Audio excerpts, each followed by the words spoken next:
Among the people arrested, alleged associates of the Hells Angels, Sonoma County.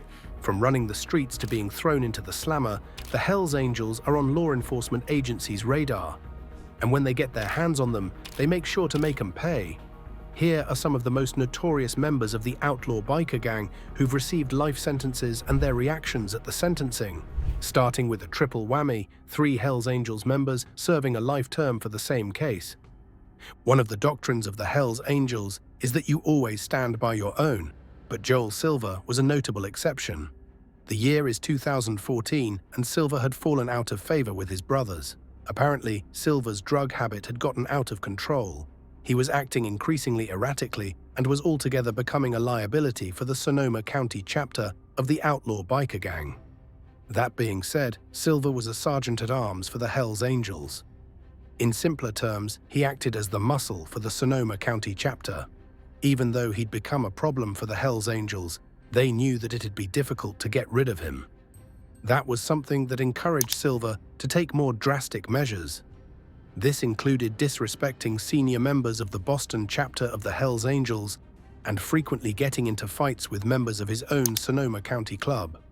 Things finally came to a head when Silver threatened to take over Jonathan Nelson's role as the Sonoma County chapter's leader. In the end, it was a unanimous decision to eliminate him. There are a few things worth noting about the Hells Angels operations.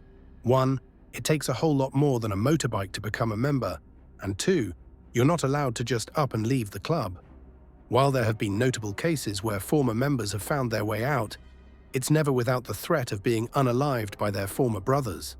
Silver's case was particularly unique because he wasn't about to leave without a fight. This forced the Sonoma County members to do something that's otherwise unconventional for the outlaw gang, turning on one of their own. In July 2014, Silver was lured to the Fresno Hells Angels clubhouse of the biker gang by Russell Otto. He was told that other members, some of whom were from the Fresno chapter and mostly from the Sonoma chapter, were willing to work out their differences with Silver. However, once Silver was caught off guard, he was fatally shot in the back of the head by Fresno chapter president Brian Wendt.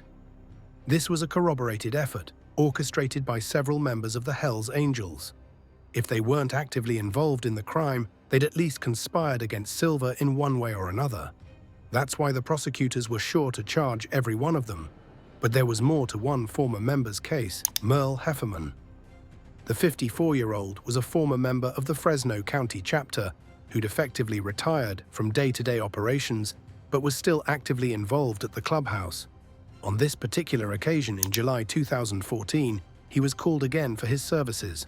Hefferman had a contact, Levi Phipps, who owned and operated the Yost and Webb Funeral Home in Fresno. Allegedly, on the day of Silver's unaliving, Hefferman had contacted Phipps, instructing him to leave the hangar door open. Phipps claimed that he wasn't well acquainted with Hefferman at all and denied that he was a co-conspirator. If anything, he alleged that he was a victim in the whole ordeal too.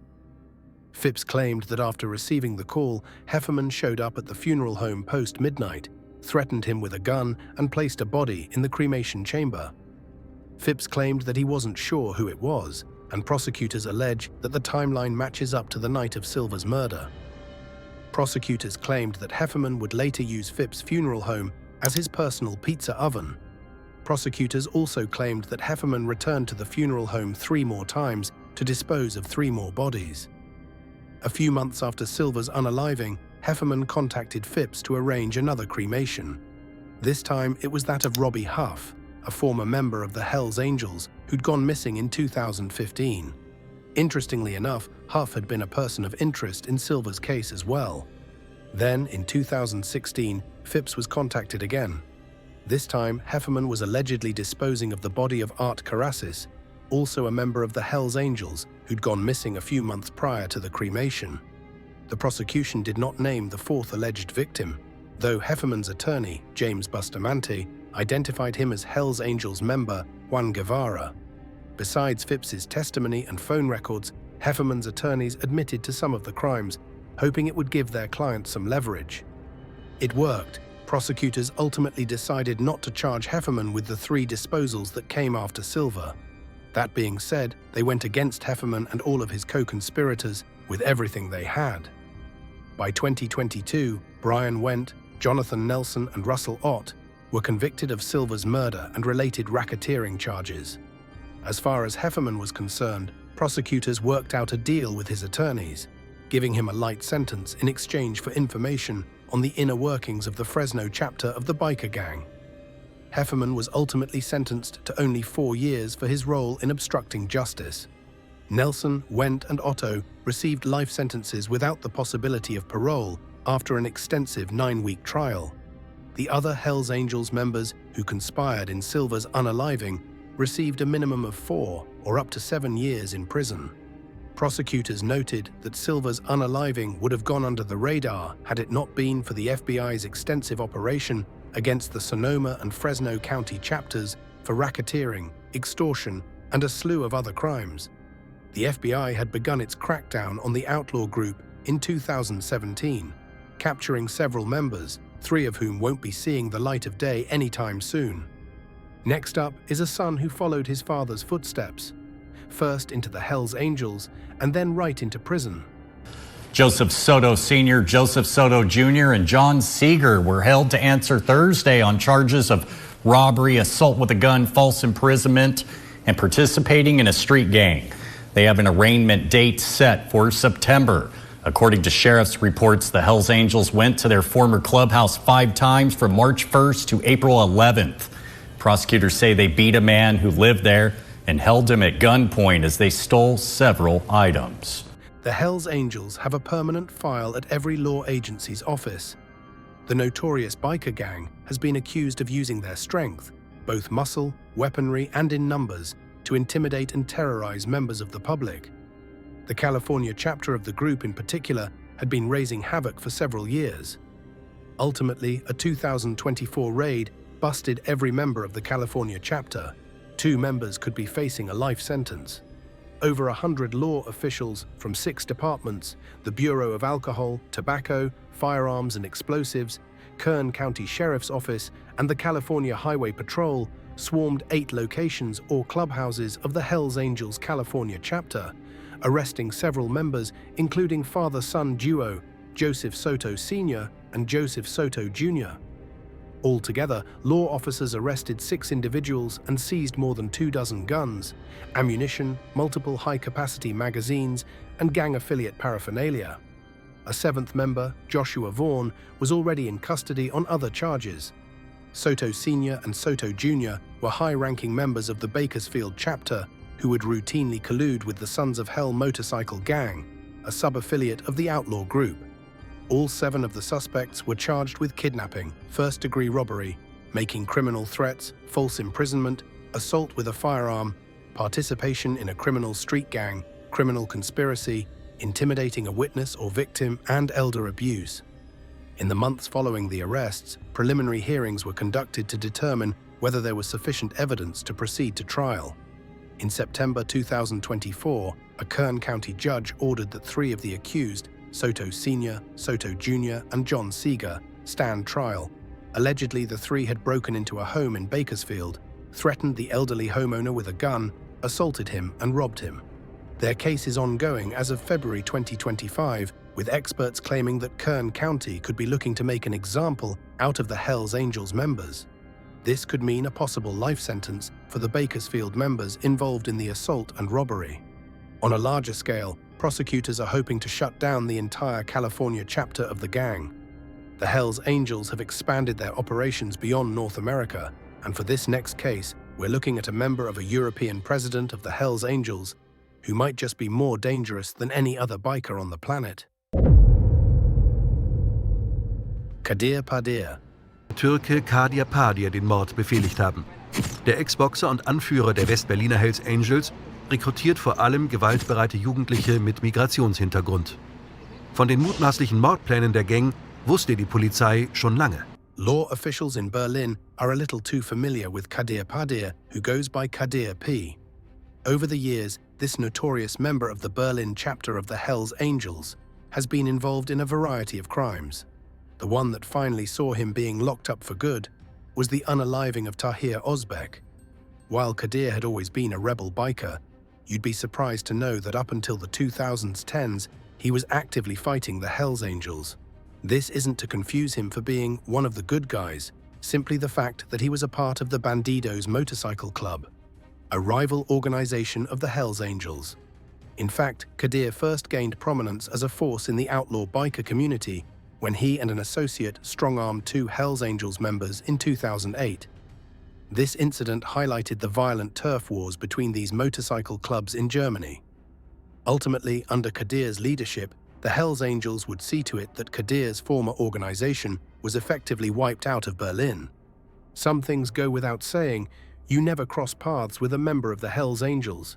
However, Ozbek, a member of a rival motorcycle gang, decided to test his luck. In the months leading up to his unaliving, Ozbek had reportedly been in several altercations with members of the Berlin chapter. He'd already been on Kadir's radar because of his rival affiliations, and now it was clear that the Hells Angels wanted him eliminated. Ozbek's assassination was swift. In less than 25 seconds, he was cornered at a bookstore in Reinickendorf district, where he was fatally shot over half a dozen times.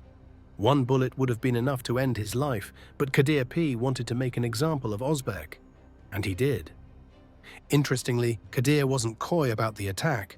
Surveillance footage captured him and his associates as they made their way toward Ozbek. Not only that, but he was also on record threatening Ozbek's life. You'd think that this would have been an open and shut case, but you'd be wrong. It took law enforcement agencies almost a year to apprehend Kadir and his associates. The issue was obvious here. No one wanted to testify against one of the most notorious criminals in Germany. But then, prosecutors decided to try something else. They offered former members of the Berlin chapter or any of their known associates immunity in exchange for ironclad testimonies or evidence that would see Kadir and his associates in prison. That's how they managed to turn Kassara Z, a former associate, into a state witness. It was Kassara's testimony that provided prosecutors all the proof they needed. Kadir P. was arrested alongside 8 individuals accused of orchestrating the hit on Ozbek in November 2014. It was a sensational trial, and the judge ordered heightened security over fears of the Hells Angels members protesting Kadir's arrest.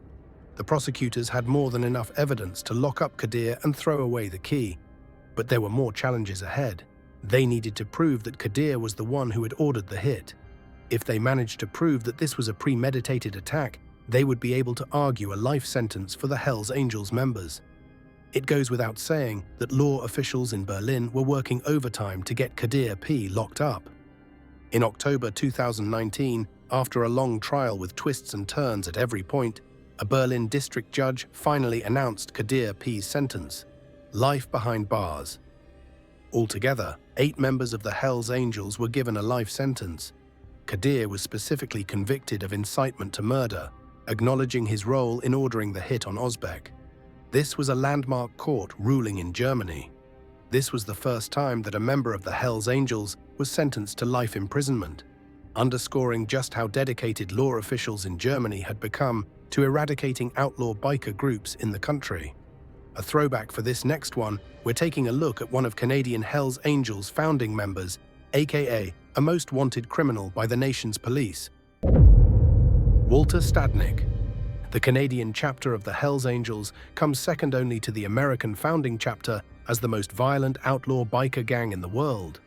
And that's all thanks to Walter Stadnik, the club's 3rd president who turned the Hells Angels into a budding biker gang in Canada to the force that it is today.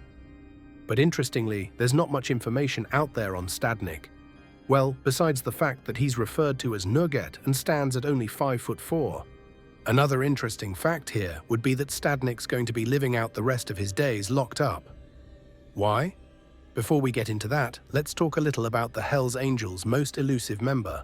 Stadnik's rise to prominence as a member of the Hells Angels started out of spite.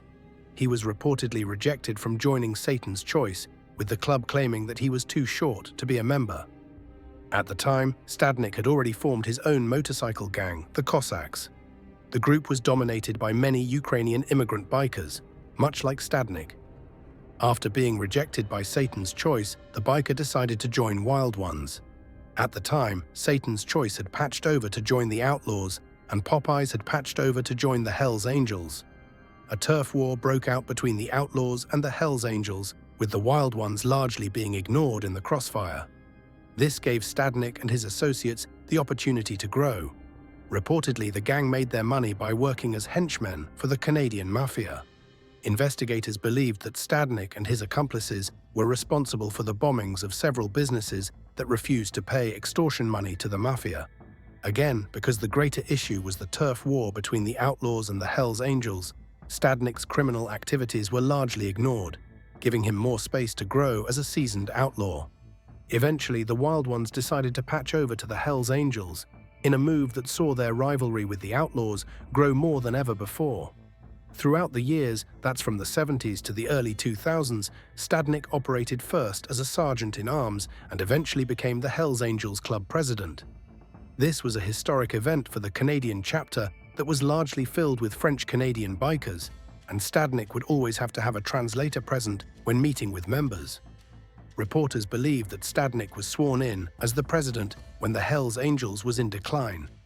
Of the 50 members, 19 were in prison, several dozens had already been unalived by the outlaws, and several more were in hiding. However, Stadnik was determined to bring the Hells Angels to its former glory, and he did just that. Stadnik's plan was to make the Hells Angels the strongest biker gang in Canada. Unfortunately, this meant amping efforts to terrorize the public through robberies, extortion, racketeering, and dire consequences for anyone who didn't comply with the Hells Angels. After decades of operating without any recourse, law officials began Operation Springtime in 2001. This was a crackdown by the Crown in an effort to bring down the Hells Angels, or specifically Stadnik. They had already been looking at the club's president for over a dozen unalivings. Stadnik was eventually apprehended after Danny Kane, a police informant, turned over evidence that sealed the deal for prosecutors. Despite being an open and shut case, Stadnik's defense attorneys argued that it was their client's constitutional right to have the whole trial conducted in English. For reference, it would have cost the Crown well over $23 million to have all 500,000 documents translated from French to English. These, according to the prosecutors, were delaying tactics employed by Stadnik and his team to keep their client a free man. While their plan worked somewhat in delaying the trial till 2004, a judge eventually found Stadnik guilty and sentenced him to 20 years behind bars. But not for the 13 unalivings. The judge claimed that the prosecutors had failed to present enough evidence that tied him to the incidents. However, there was more than enough evidence to suggest that under Stadnik's leadership, the Hells Angels had distributed several thousands of pounds of illegal substances around the greater Canadian region. Prosecutors claimed that Stadnik had become a millionaire, pocketing over $3 million because of the illegal drug trade. Keeping up with the fact that he led a very, very secretive life, Stadnik continued to maintain his residence at a local trailer park, all the while sitting on millions. Today, Stadnik might be a free man after an early parole. However, he's still being monitored by federal agents and is barred from making any contact with any outlaw group of any kind, much less the Hells Angels. You should never cross paths with a member of the Hells Angels, but in David Glasser's case, he was targeted at random by Adam Lee Hall. Not just once, but several times. Adam Lee Hall. And Adam Hall did this. Not whether this is horrific or not. But the DA went further, calling the murder and dismemberment vicious and cruel, and that the evidence pointed to no one other than Hall. These were not just killings, ladies and gentlemen. They were depraved, hate-filled attacks that satisfied not just an intent to keep three men from testifying in court, but as satisfying some lust for retribution, an intent to take apart their community piece by piece. In his closing statements, Superior Court Judge Jeffrey Kinder claimed that Adam Lee Hall's case was the worst kind of depravity he'd ever seen in his decades-long career of being a judge. But what exactly did the Hells Angels member do to deserve not one, but 3 consecutive life sentences? Hall had been a high-ranking member of the Hells Angels Springfield chapter in Massachusetts. He had previously been arrested for assault before joining the outlaw gang, and ever since then had been on law enforcement's radar for coercing and intimidating witnesses of the Hells Angels' criminal activities. Simply, Hall was the muscle of the group.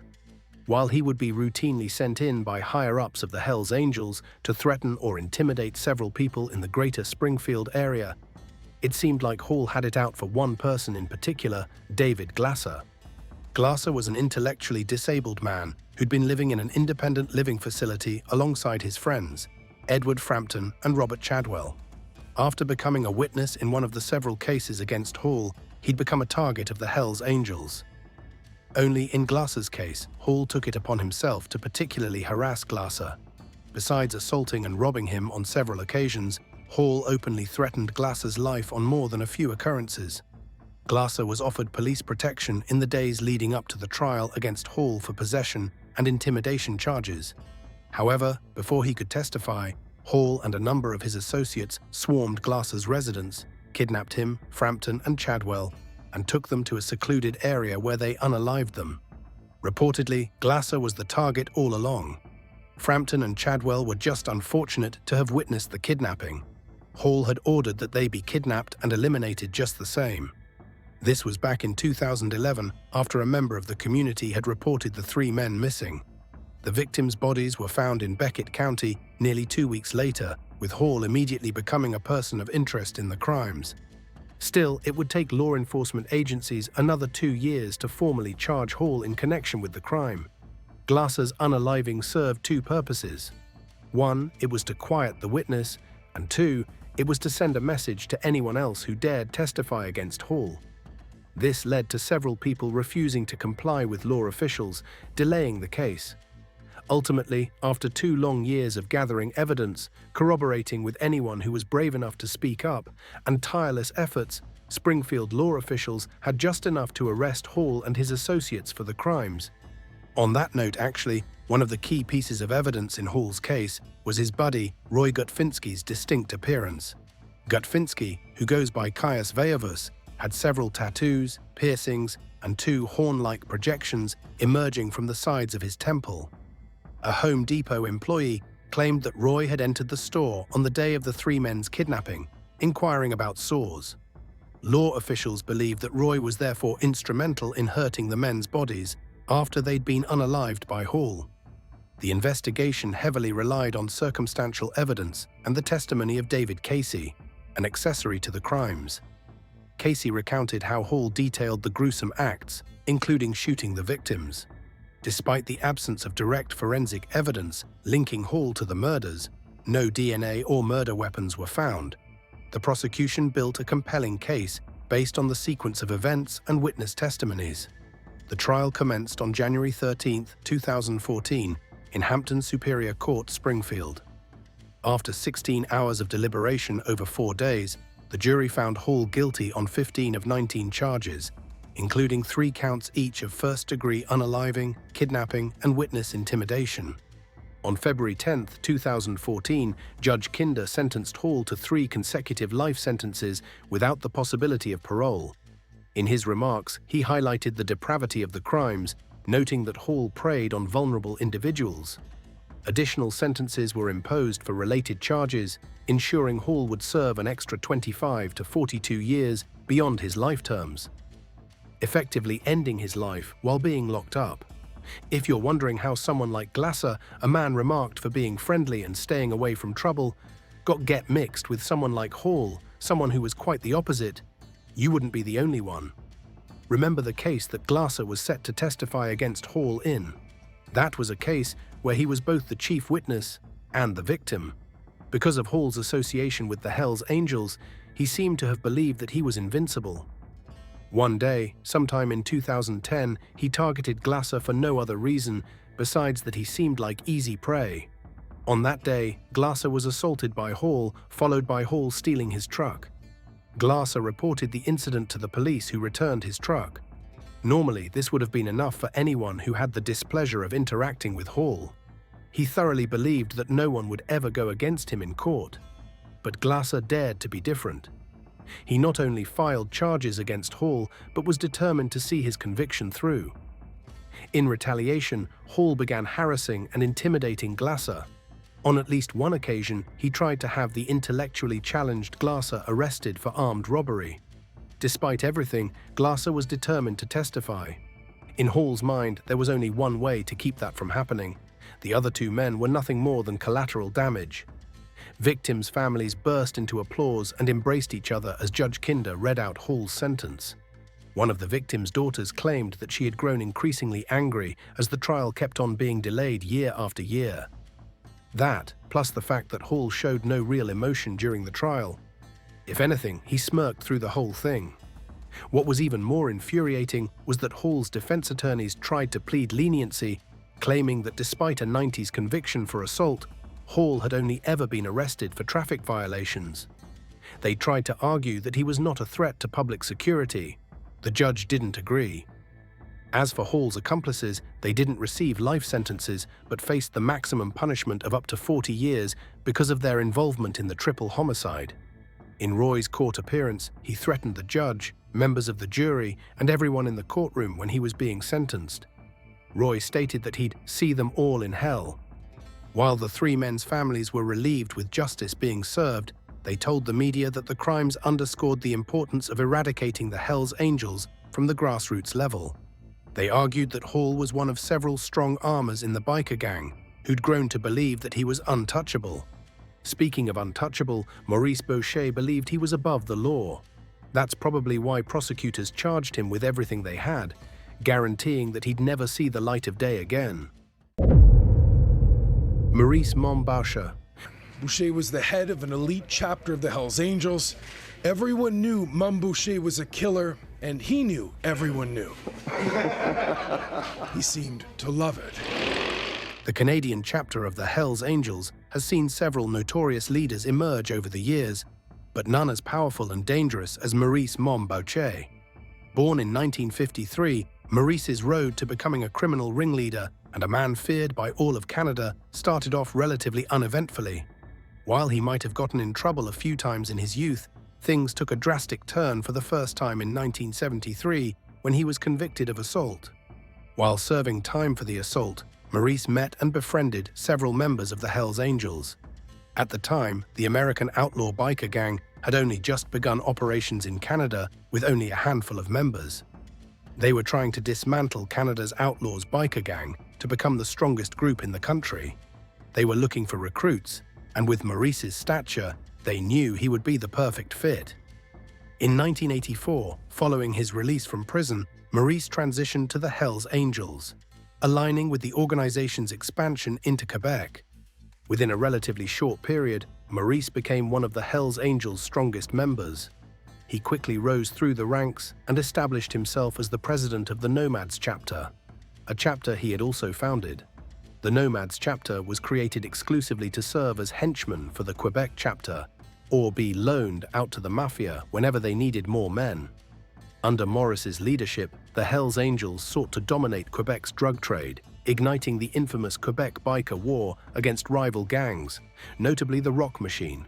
This violent conflict, spanning from 1994 to 2002, resulted in over 150 unalivings, some rival bikers, some members of the Hells Angels themselves, and several innocent bystanders. But it wasn't those 150 slayings that led to Maurice's 2002 conviction. No, it was an event in 1997 when he'd ordered the assassination of two Quebec correctional officers, Diane Levine and Pierre Rondeau. You're probably wondering what either of them could have done to make an enemy out of Maurice. Apparently, they were selected entirely at random by the mobster. That's right, with the turf war against the Rock Machine growing stronger and stronger, Maurice wanted to send a message to law enforcement agencies who were chiefly focused on dismantling the Hells Angels. At the time, the Canadian chapter had grown weaker, with several members either leaving the group, being locked up, or slain. By ordering the hit, Maurice wanted to accomplish two things. One, he wanted to showcase the Hells Angels' strength in the greater Canadian region, and two, he wanted law officials to back off. He also wanted to keep prosecutors from attempting to turn bikers into informants. Maurice believed that these random assassinations would be enough to dismantle the justice system. But he was wrong. Diane Levine was fatally shot on June 26, 1997, while Pierre Rondeau was ambushed on September 8, 1997. Initially, in 1998, Boucher was acquitted of these murders, a verdict that shocked the public and law enforcement. However, persistent efforts by prosecutors led to a retrial in 2002. 3 people were instrumental in Maurice receiving a life sentence. The Crown's prosecutor, France Charbonneau, who remained persistent despite the threats she'd been receiving from the Hells Angels, and ironically enough, 2 members of Maurice's club who were willing to turn on him for immunity. One of them was Stéphane Gagne, nicknamed Goose, who claimed that he was the one who had slain the 2 correctional officers on Maurice's orders. He claimed that not only did Maurice order the attack, but he congratulated Gagne after the fact too. The other member was Serge Boutin. In Boutin's case, he was facing a life sentence of his own when he shot a police informant who'd been wearing a wire at the time. His attorneys worked out a deal with the Crown, promising that Boutin would testify against Maurice if they spared him a life behind bars. The Crown agreed since it was Maurice they were really after. Danny Kane, a member of the Nomads who'd since become a police informant, had stolen a briefcase of financial documents that showed Maurice's involvement in Canada's burgeoning drug scene. This piled onto Maurice's manslaughter charges, with the prosecution arguing that the only possible punishment here was a life behind bars. After 11 days of deliberation by the jury, Maurice was finally found guilty of 1 count of attempted slaying and 2 counts of first-degree unaliving. Reportedly, Maurice only showed emotion as his verdict was being read, a slight frown. Besides that, he'd remained emotionless throughout the trial. The Nomads chapter president received an automatic life sentence with no possibility of parole for at least 25 years. After his conviction, Maurice was replaced by Jacques Israel Emond as the new Quebec Hells Angels leader. The Hells Angels, post-Boucher's imprisonment, underwent a period of restructuring. The leadership distanced itself from overt violent displays, opting for a lower profile to reduce public and police attention. This strategic shift allowed the organization to continue its operations with less interference, focusing on consolidating its control over illicit markets. Incarcerated at the Sainte-Anne-des-Plaines institution, Canada's only super maximum security prison, Maurice's influence within the Hells Angels began to go down day by day. The organization, aiming to distance itself from law enforcement, going after them for what Maurice's violent and senseless tactics had attracted, denounced his membership after his conviction. Still, despite being behind bars, Maurice continued to engage in criminal activities. As late as 2015, he was implicated in a plot to unalive Reynald Desjardins, a prominent mafia leader, all the while being locked up himself. The plan was foiled, and Maurice eventually pleaded guilty to the conspiracy charge in 2018 and received an additional 10 years on his life sentence. Frankly, the mobster's criminal activities could have continued for several more years, even while he was in a supermax prison. But then, in 2022, Maurice's health began deteriorating. He was diagnosed with throat cancer and shifted to the prison's hospital, later to the Archambault institution, a facility equipped to provide end-of-life care. There was no cure, and Maurice Boucher passed away on July 10, 2022, at the age of 69. His death marked the end of a violent chapter in Quebec's history. There isn't much redemption for a Hells Angels member, even after they leave the biker gang. However, Chuck Zito proved that there might be a few good eggs still left. Chuck Zito. Now, while you were locked up and you were having other Hells Angels cooperate Yes. against you, Yes. were you offered a deal? Hey, cooperate and we'll make all this go away? You know what? And me, back in the day, trying to be a tough guy and everything, he offered me a year. He offered me a year. Did you know that Hollywood stuntman and actor Chuck Zito drew from his real-world experience of being a member of the Hells Angels for his role as the enforcer on HBO's Oz?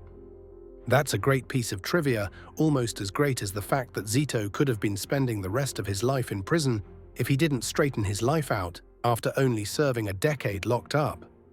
Zito's childhood was relatively uneventful. He was the son of Italian immigrants from a working-class family, with a father and several uncles who had trained to become professional wrestlers. Zito himself was in training to become a professional wrestler, but ultimately left that dream behind when he joined the Hells Angels, a move that also cost him his marriage. Throughout the years, Zito became the New York chapter's president and was on the police's radar for several crimes. One of those crimes was attempted unaliving. As part of the New York chapter's initiation process, members had to either unalive or attempt to unalive anyone at random. Zito chose Robert Giangara, a pizzeria owner and low-level mobster who had previously shot and injured Hells Angels biker Cortland Chip Kando in a Manhattan bar. Zito used a remote-controlled device from a model airplane to detonate explosives attached to a vehicle belonging to Giangara. But he survived without serious injuries.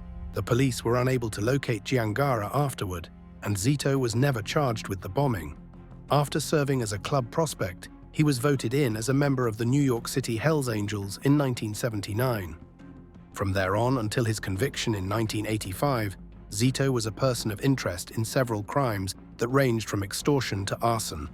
However, in 1985, during Operation Rough Rider, Zito was one of several members of the New York chapter arrested for possession with intent to distribute a controlled substance. This wasn't the first time that Zito was arrested for such an offense, but he'd always managed to slip through the cracks of the justice system. However, the FBI noted that the Nomads chapter, specifically under Zito's leadership, was formed as a drug front for the Hells Angels clubhouse in New York. In November 1985, a warrant was issued for Zito's arrest on charges of selling 15.8 ounces of methamphetamine in New York State. At the time, Zito was in Japan, and upon learning of the warrant, he and fellow Hells Angel Herbert Kittle surrendered to the United States Embassy in Tokyo on July 22, 1985. After 4 months of detention in Tokyo, they were extradited to the United States in October 1985. Following 14 months at the Metropolitan Correctional Center in Manhattan, Zito accepted a plea deal in late 1986, pleading guilty to one felony count of drug conspiracy, resulting in a 10-year prison sentence. This sentence was later reduced to 7 years upon appeal in 1988, and Zito ultimately served 6 years across 19 different federal prisons before his release in 1991. Interestingly, Zito maintained his innocence, claiming that despite the stereotype, he was one of the very few members of the Hells Angels who'd never engaged in drug use and would never distribute either. Zito claimed that the feds were only looking to make an example out of him, alleging that they'd promised him immunity in exchange for turning on other members of the New York chapter. In an interview since his release and resignation from the Hells Angels, Zito claimed that prosecutors told him that they would reduce his sentence from 10 years to 1 year if he complied. Zito stated that he would rather spend the decade locked up than turn on the club. Zito also claimed that Operation Rough Rider was uneventful and that the only piece of evidence that the feds had tying him to any crime was an alleged phone call. Zito claimed that the phone call, in which someone can be heard arranging for a drug drop-off, was fabricated by the FBI to indict him on greater charges. Additionally, because he'd just refused to comply with law officials, Zito claimed that they threatened him with a life behind bars. However, the Hollywood stuntman eventually made parole. While Zito did turn his life around and started working professionally as an actor, stuntman, and ringside commentator for boxing matches, he officially left the Hells Angels in 2004. Zito left on good terms, apparently, with the option of returning whenever he was ready. At the time, Zito claimed that he wanted to focus chiefly on becoming an actor. As far as his time in the Hells Angels is concerned, Zito maintained that the club was given a bad reputation, with only a few outliers who'd commit violent crimes. Next up, we're taking a look at one of the most famous, if not the absolute most famous members of the Hells Angel to date. It was every prosecutor's worst nightmare to go up against Sonny Barger, and here's why.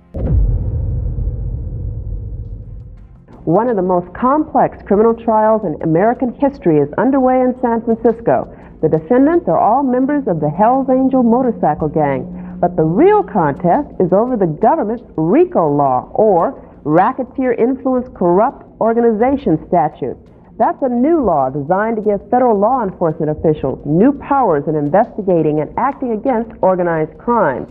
The San Francisco test case against the Hells Angels is entering its 8th month. The judge hearing the case at one point collapsed on the bench from apparent exhaustion.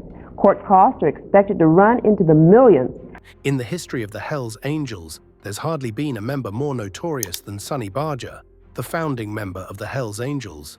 Sonny Barger, 38, Barger emerged as a central figure in the outlaw biking culture long before he established the Hells Angels. Barger had a difficult upbringing and eventually dropped out of school in the 10th grade.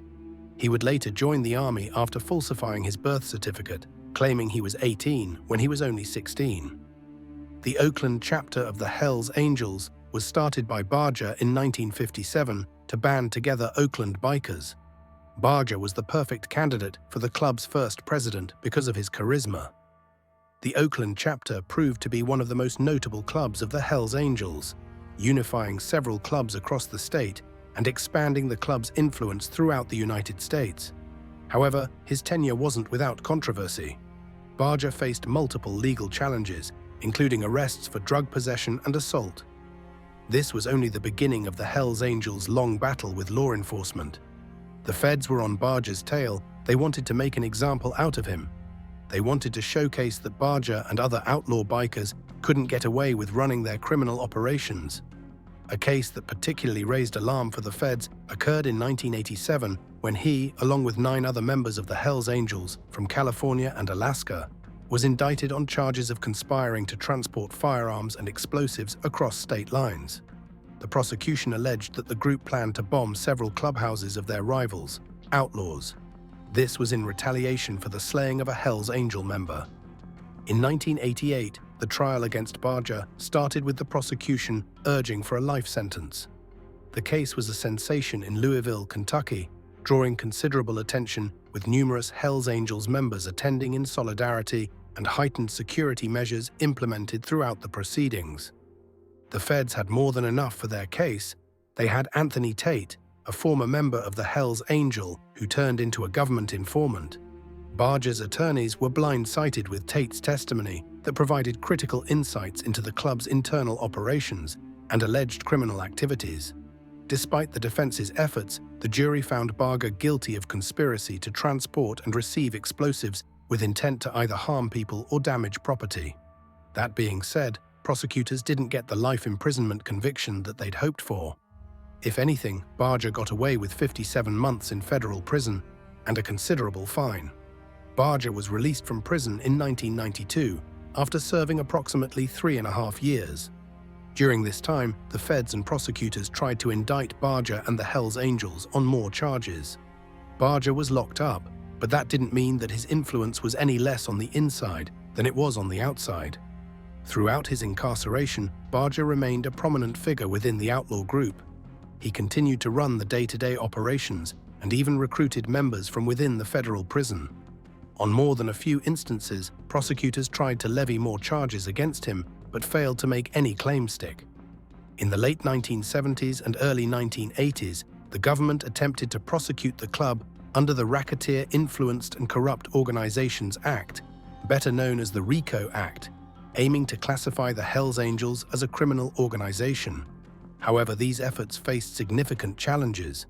In 1980, Barger was acquitted on a racketeering charge, and a mistrial was declared on a conspiracy charge to violate the racketeering law, highlighting the difficulties in securing a conviction against him. Sonny Barger remains a controversial figure long after his passing. To his supporters and fellow Hells Angels members, he was a legend. Barger was a symbol of rebellion, freedom, and brotherhood. He was the Hells Angels' charismatic leader and helped improve their image. Then again, to law enforcement officers, prosecutors, and critics, he represented something a lot more sinister than that. They argued that Barger was a symbol of budding organized crime, motorcycle gangs, and using muscle to strong-arm the public and public institutions. Maybe the only silver lining in the case against Richard Dveries was that it forced Nevada's Supreme Court to file a landmark ruling that ended the Hells Angels' immunity once and for all. Richard Dveries. Another story we're closely following. The leader of Hells Angels motorcycle gang has been rearrested. Richard Dveries was taken into custody at CCDC today, facing charges including conspiracy to commit murder and more than 20 counts of shooting at an occupied vehicle. This comes after a shootout between rival biker gangs on the 95 back in May. 7 people were hurt. Dveries and his co-defendants are due back in court on Thursday. And last but not least, we have Richard Dveries, who is the president of the Las Vegas chapter of the Hells Angels. He's been a central figure in several high-profile criminal incidents since joining the Hells Angels, a person of interest in a number of crimes, And all of that came to a head in 2022. Dveries has been able to avoid law officials for the longest time, but it looks like his luck has run out and he might be spending the rest of his life locked up. On May 29, 2022, a violent confrontation erupted on Interstate 11 near Henderson, Nevada, involving members of the Hells Angels and the rival Vagos Motorcycle Club. The altercation, which occurred after a Memorial Day weekend event at a veterans cemetery in Boulder City, escalated into a shooting that left 7 individuals injured, 6 of whom were identified as Vagos members. Authorities allege that Dveries, along with fellow Hells Angels members Stephen Alo and Russell Smith, orchestrated the ambush. The trio was subsequently arrested and charged with multiple felonies, including attempted slaying, conspiracy to commit a slaying, battery with a weapon, and discharging a firearm into an occupied vehicle. The arrests signified something more than just arresting a notable member of the Las Vegas chapter. Prosecutors wanted to strengthen their case, closing down the entire chapter altogether. The only way to dismantle such a large faction of the Hells Angels was to lock up Dveries for good. Prosecutors started working on an ironclad case against him, one that would guarantee a life term. This could only be achieved by filing racketeering charges against him. As is the case with many Hells Angels members and prosecutors' attempts to keep them locked up for the rest of their lives, Dveries went away scot-free. Prosecutors wanted to use Dveries as an example in a landmark decision to change Nevada law, classifying the Hells Angels as a criminal organization in the state. However, in May 2023, a Las Vegas judge dismissed the racketeering charges against Dveries and his co-defendants, citing insufficient evidence to substantiate the claims of organized criminal conduct. Still, prosecutors managed to do something. In December 2024, the Nevada Supreme Court issued a ruling that officially recognized the Hells Angels as a criminal gang under state law.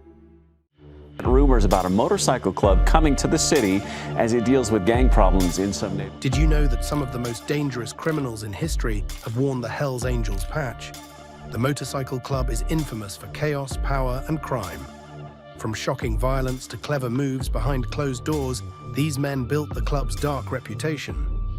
But who were the most dangerous? In this video, we're breaking down the 10 most feared and ruthless members ever to ride under the Hells Angels banner, showing you what made them legends in the world of crime. Number 10. Alan Passaro. At the Altamont Free concert in 1969, Alan Passaro did something that would make him one of the most feared and infamous Hells Angels members ever. In the middle of the Rolling Stones set, he hurt Meredith Curly Hunter Jr. in a scene that shocked the world. The whole thing was caught on camera and became a key moment in the documentary Gimme Shelter, locking Passaro's name forever into the violent, chaotic side of the Hells Angels. The Altamont concert, meant to be a counterculture celebration, quickly turned into pure chaos when the Hells Angels were hired as security. In exchange for their services, they were promised a massive beer stash, but what seemed like a simple job spiraled into violence. Passaro's role in the concert was huge, not just as a member of the Hells Angels, but also as one of the key people in the physical confrontation that led to Hunter's passing. Things started to get out of hand when Hunter, an 18-year-old from Berkeley, climbed onto a speaker box near the stage, possibly confused or intoxicated. Passaro and the other Angels, drunk from the beer they'd been given, were there to keep order and make sure no one disrupted the performance. When Hunter tried to climb onto the stage, a confrontation broke out. The Hells Angels pulled him down, and the situation escalated when Hunter, knocked to the ground, tried to back away into the crowd. Witnesses claimed that Hunter pulled out a gun, which set Passaro off. From various reports and footage, including Gimme Shelter, we know Hunter pulled out a revolver, though it wasn't clear if he meant to use it or was just waving it in the heat of the moment. Either way, things turned deadly when Passaro, holding a knife, quickly moved in and hurt Hunter repeatedly. Reports say he hurt him at least 5 times in the upper back. As Hunter lay on the ground, some witnesses even said the Hells Angels stomped on his body. The footage of Hunter's death became a chilling moment in music history, capturing the exact second Passaro began hurting him. In the video, you see Passaro parry the gun with one hand while hitting with the other. His movements were calm and calculated, even though the scene was total chaos. It was clear from his actions that he wasn't just reacting to the situation. He was fully in control of what he was doing, a sign of how dangerous and focused he really was. After Hunter's death, Passaro was arrested and charged with unaliving. His life didn't settle after Altamont. Though he was acquitted of unaliving, he continued to live under the shadow of what happened. Then, in 1985, his death was reported as a drowning at Anderson Lake in Santa Clara County. The circumstances around it were mysterious, and authorities couldn't say for sure whether it was an accident or something more sinister. Some people believed his death was a fitting end to a life defined by violence and aggression. He lived by the brutal code of the Hells Angels, where aggression was often the first response to any perceived threat. Passaro's name might not be as famous as some of the Hells Angels' biggest names, but his actions at Altamont gave him a place in the club's most dangerous history. However, he wasn't the only member willing to take extreme measures to protect his position. Some, like Adam Lee Hall, took violence even further, turning witness intimidation into full-scale confrontation. Number 9. Adam Lee Hall. In August 2011, 3 men were unalived in what became one of the most chilling crime cases in Massachusetts history, and Adam Lee Hall was behind it. As a high-ranking member of the Hells Angels, Hall was convicted in 2014 for the cold-blooded triple unaliving of David Glasser, Edward Frampton, and Robert Chadwell. Prosecutors argued that their passing was carefully planned to silence potential witnesses who could threaten his criminal empire. This case revealed just how far Hall was willing to go to protect his power. Before the crime, Hall had already made a name for himself through violence. His actions, both inside and outside the motorcycle club, showed he wasn't afraid to use fear and intimidation to get what he wanted. Hall wasn't just a member of the Hells Angels. He was a power player with a brutal past and a need to maintain control. Prosecutors said his fear that David Glasser, a former associate Hall had already mistreated, would testify against him was the driving force behind the crimes. Glasser, Frampton, and Chadwell were in the wrong place at the wrong time, with Hall seeing them as disposable because they could help take him down. The crime was a cold, calculated execution carried out with chilling precision. Hall and his co-conspirators planned the whole thing and dumped the evidence in Beckett, Massachusetts, like it was nothing more than a problem to get rid of. Evidence showed that Hall was the mastermind, making sure Glasser couldn't talk to the authorities. Glasser's connection to Hall's criminal dealings made him a serious liability, and Hall wasn't about to let him get away.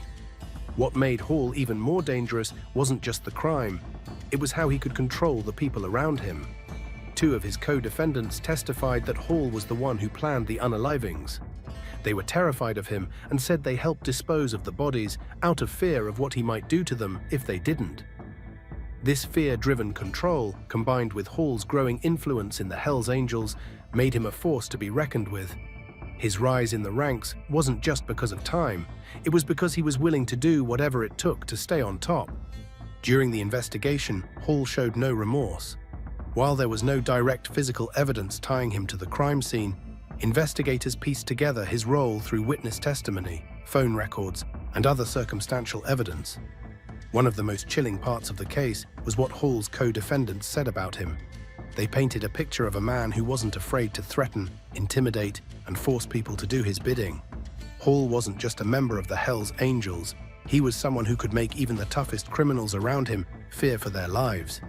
The emotional aftermath was significant. The families of the victims, especially Robert Chadwell's sister, Carol Chadwell Smith, expressed relief at Hall's conviction, which marked the end of a long legal battle.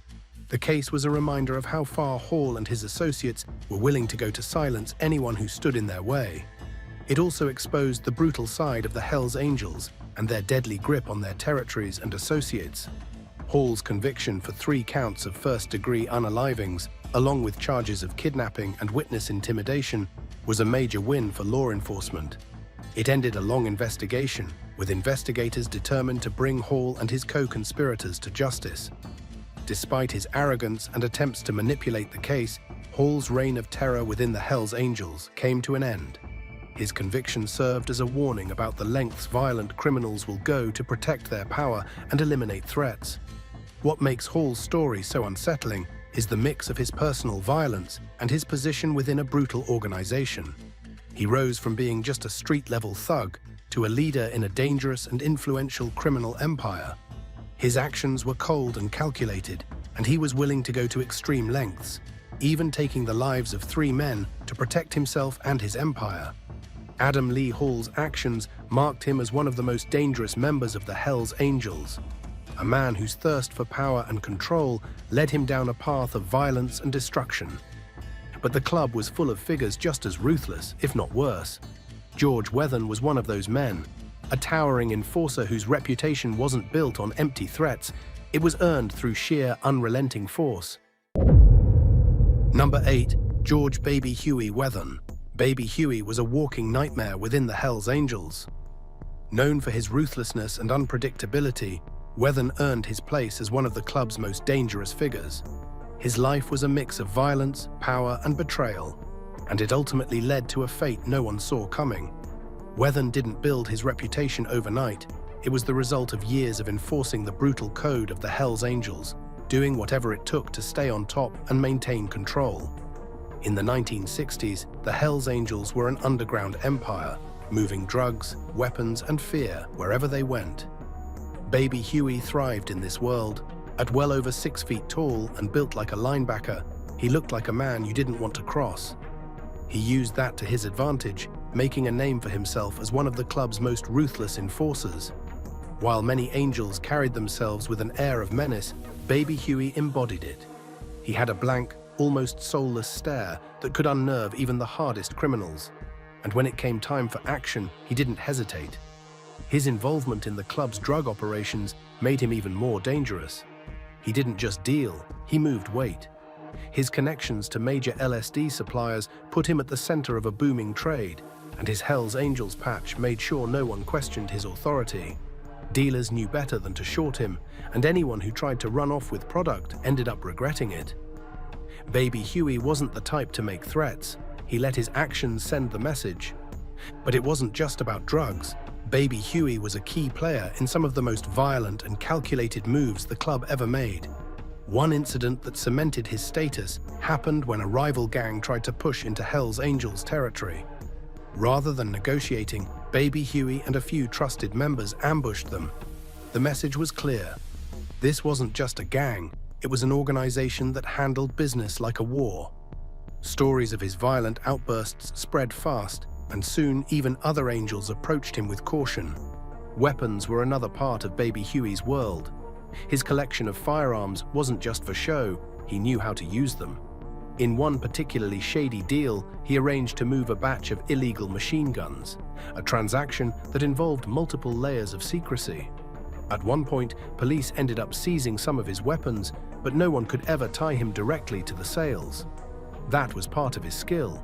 He knew how to operate in the shadows. His loyalty to Sonny Barger was one of the few things that kept him grounded. Sonny was the president of the Oakland chapter and the architect of the Hells Angels as an international force. Baby Huey respected him more than anyone, which is why his eventual betrayal was so shocking. The turning point came when authorities arrested Baby Huey and started digging into the evidence buried on his ranch. Suddenly, the enforcer who had spent years keeping people in line was the one being questioned. He knew what would happen if he kept quiet. He'd take the fall, and the club would move on without him. But he also knew what would happen if he talked. The Hells Angels had a code, and breaking it meant one thing: retaliation. In a moment of desperation, Baby Huey tried to take himself out before anyone else could. The story of him removing his own eyes with pencils in his jail cell became legendary, not just because of the act itself, but because of what it represented. It wasn't just fear of the club coming after him, it was punishment. He had built his life around the Brotherhood, and now he was about to destroy it. When he took the stand as a witness against the club, it sent shockwaves through the Hells Angels world. This was a man who had lived the life, who had been there for the worst of it, and now he was pulling back the curtain for law enforcement. He detailed how the club operated, how drugs and weapons flowed through their ranks, and how business was handled with ruthless efficiency. For the Hells Angels, this betrayal was a declaration of war. Baby Huey became one of the most hated figures in club history, a name spoken with venom by those who had once called him a brother. His decision to turn against them shattered the idea that the club was untouchable. if someone like him could flip, who else might be willing to do the same? In the end, baby Huey's story is one of contradiction. He was one of the most dangerous men in the Hells Angels, but also one of its most tragic. He built his reputation on violence and intimidation, only to end up fearing the same forces he once wielded. His betrayal rattled the Hells Angels, but nothing prepared the world for the ruthless rise of Otto Friedley. His reign over Montreal's underworld was marked by violence and sheer arrogance, with no one safe from his grasp. Number 7. Otto Friedley. What most people don't know about Otto Friedley is that he was once a man who seemed completely out of place in the violent world of outlaw bikers. He started as a law-abiding Swiss immigrant. Yet, by the time he left his mark, he had become one of the most feared and ruthless figures in the history of the Hells Angels. His journey from ordinary man to infamous outlaw was nothing short of shocking. Born on June 28, 1931, in Madison, Wisconsin, Otto's journey to becoming infamous came from his willingness to dive headfirst into the darkest parts of the outlaw lifestyle. The Hells Angels had an almost reckless disregard for rules, and Friedley fit that mold perfectly.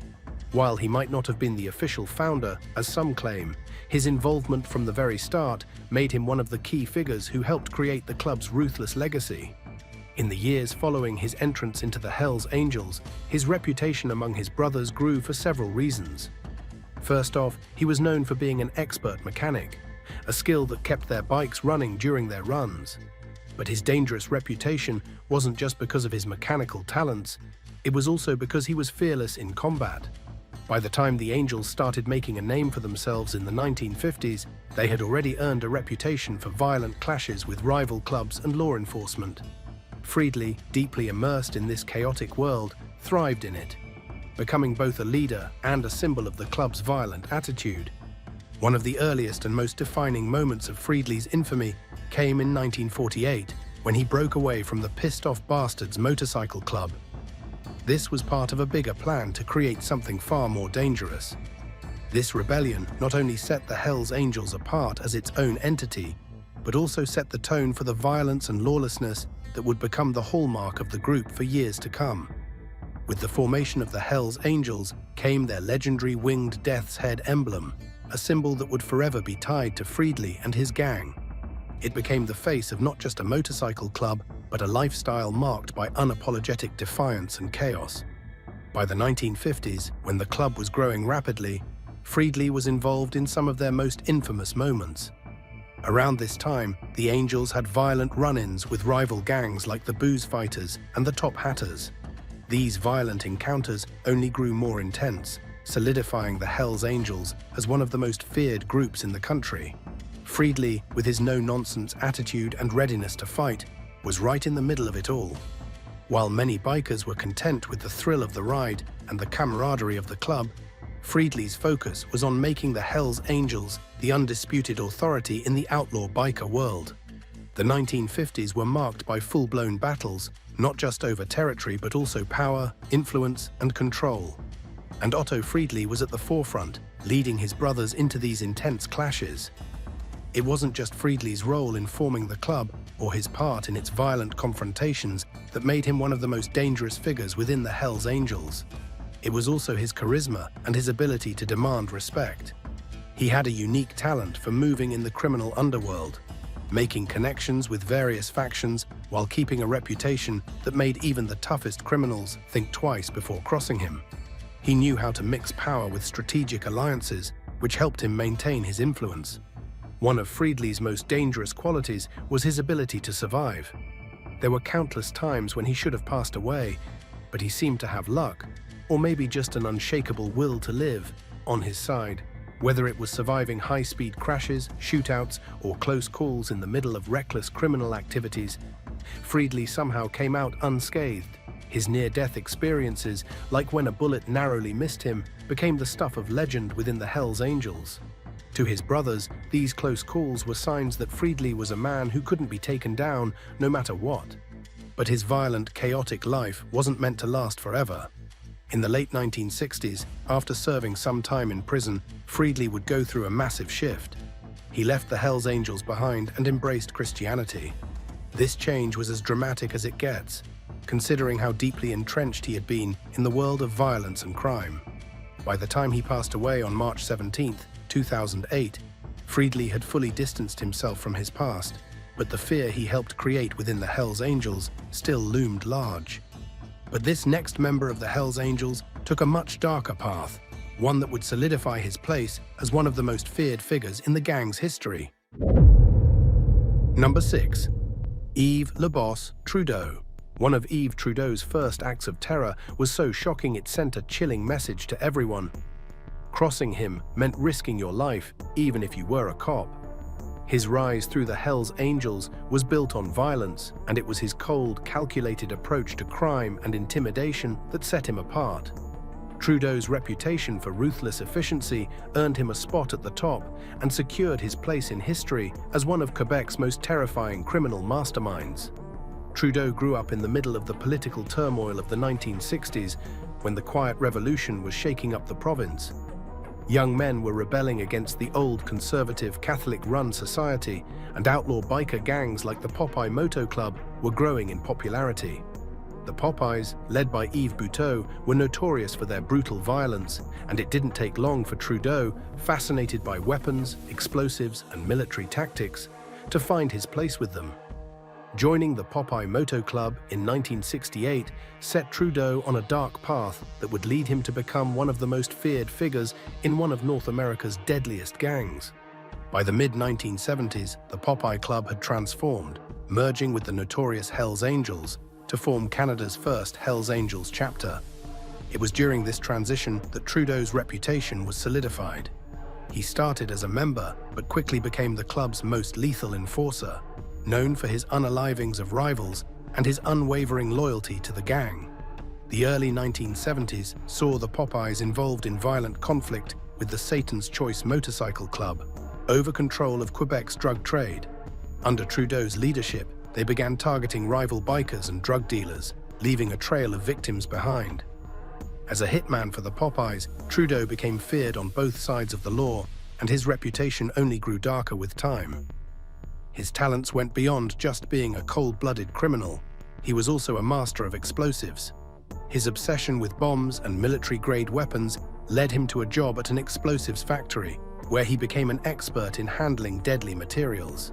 This knowledge became a weapon as he orchestrated bombings and targeted assassinations with chilling precision. One of his victims was painfully hurt, earning him the nickname Apache. His professionalism and attention to detail in his crimes made him an invaluable asset to the Popeyes and later to the Hells Angels, who used him to eliminate their most dangerous enemies.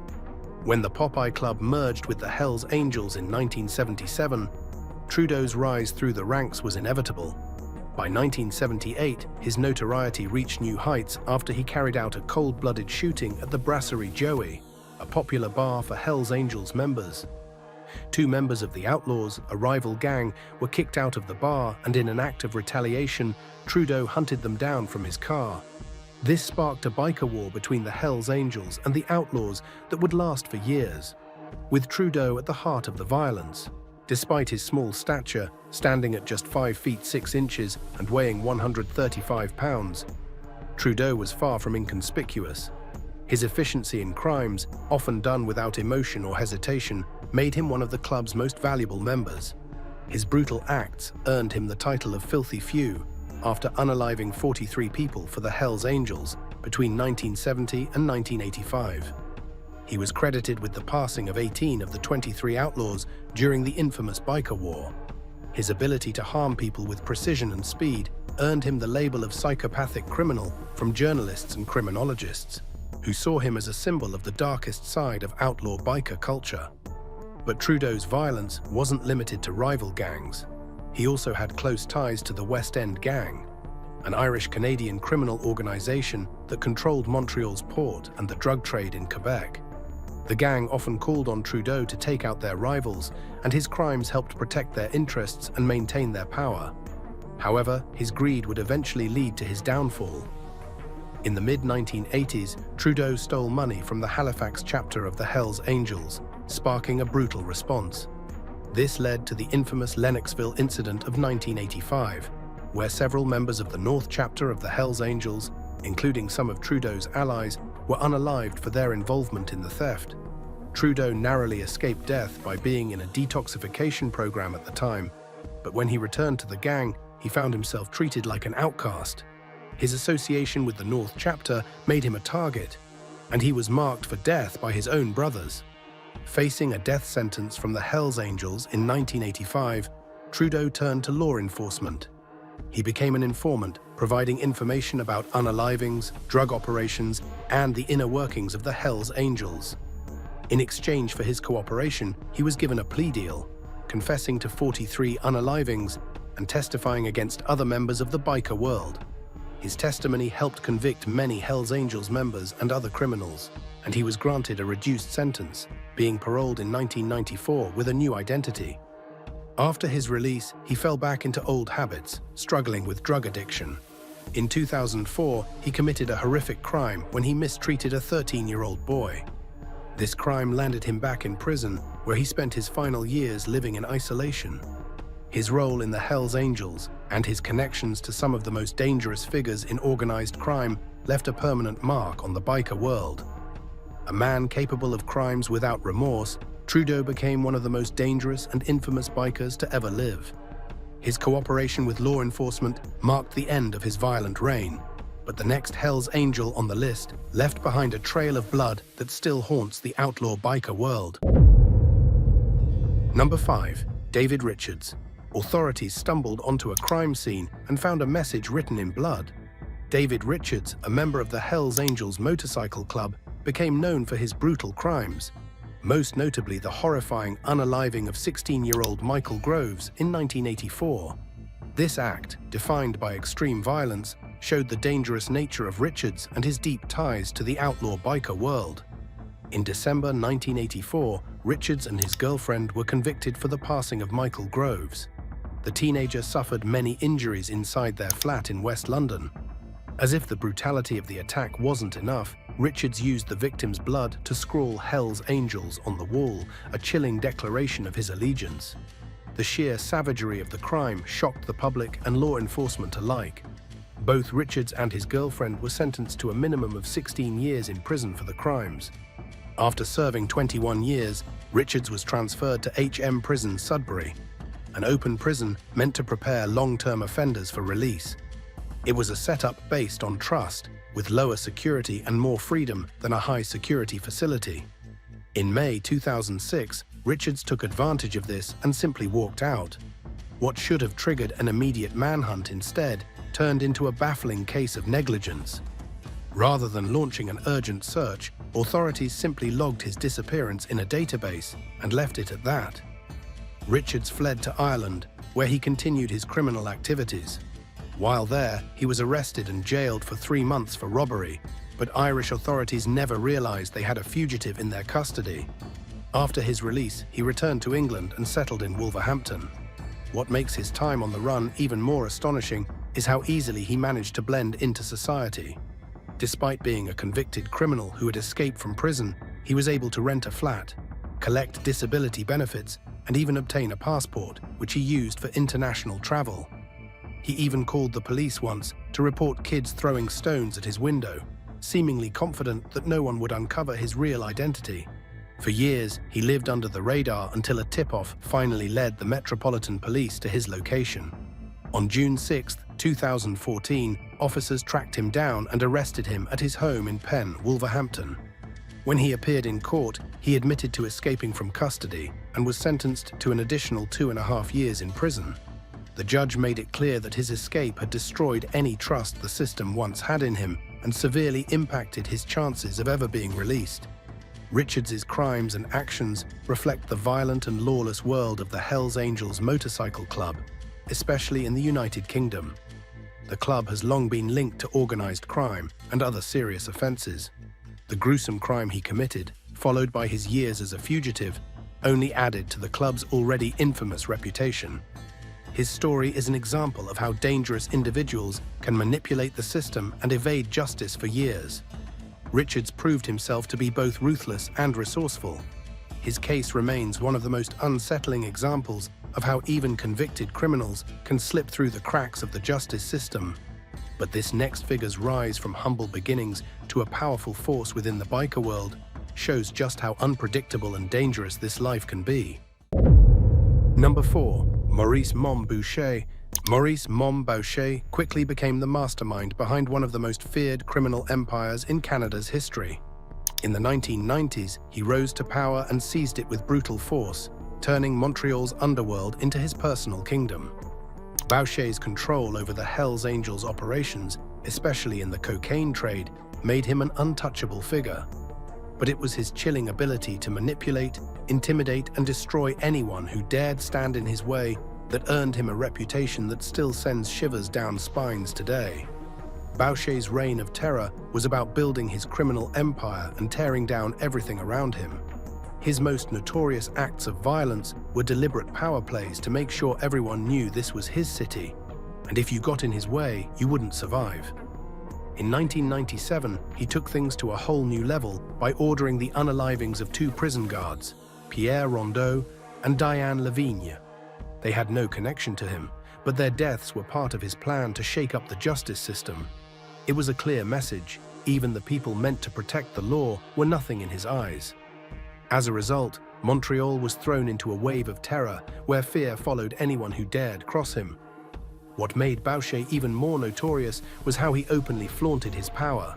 Law enforcement, who were desperate to take him down, found themselves taunted by Boucher, who didn't hesitate to flaunt his status right in front of them. Retired provincial police officer John Gallianos remembered how Boucher would deliberately parade in front of them, mocking their attempts to catch him. It was about intimidation and showing he was the one in control. And that arrogance wasn't just for the cops. It was part of everything he did. Boucher thrived on the attention, and the flashing cameras around him only made him more powerful. But even the most feared leaders can fall, and eventually Boucher's empire began to crumble. His closest allies, the ones who helped him become untouchable, started to turn on him. The loyalty he once commanded started to slip away, and soon enough, informants from within his own ranks were feeding critical information to the authorities. Even with all his power, Boucher was no longer invincible. In 2002, he was convicted of first-degree unaliving of the prison guards, a conviction that marked the fall of his empire on the streets. Even after his arrest, Boucher's name still carried weight. While serving his life sentences, he remained a symbol of terror and a constant reminder of how deep Montreal's criminal underworld ran. When he passed away in 2022 from throat cancer, it sent shockwaves through everyone who remembered his reign. Boucher's fall marked the end of an era, but the world of the Hells Angels had another force rising through the ranks. Walter Stadnik's transformation from a law-abiding citizen to a ruthless outlaw was about to change the club forever. Number 3. Walter Stadnik, Wolodumia. Stadnik wasn't someone you'd expect to rise to the top of the criminal underworld. Born in Hamilton, Ontario, to Ukrainian immigrant parents, he came from humble beginnings. Quiet, unassuming, and blending into the background of a working-class neighborhood, no one could have predicted that this guy would become one of the most feared and influential figures in the Canadian underworld. Especially not within the ruthless Hells Angels. But that's exactly what happened.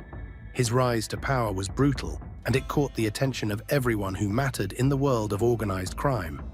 As a teenager, Stadnik got involved in petty crime, including dealing hash. He earned a reputation as a tough little guy, a nickname that stuck with him because of his resilience and willingness to fight. His first real step into organized crime came through the Cossacks, a local motorcycle gang tied to his Ukrainian roots. While the Cossacks were just a stepping stone, they gave Stadnik the street credibility he needed to climb higher in the criminal world.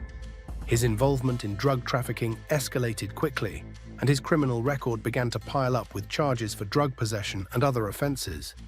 But it was his connection with the Hamilton chapter of Satan's Choice that really made Stadnik stand out.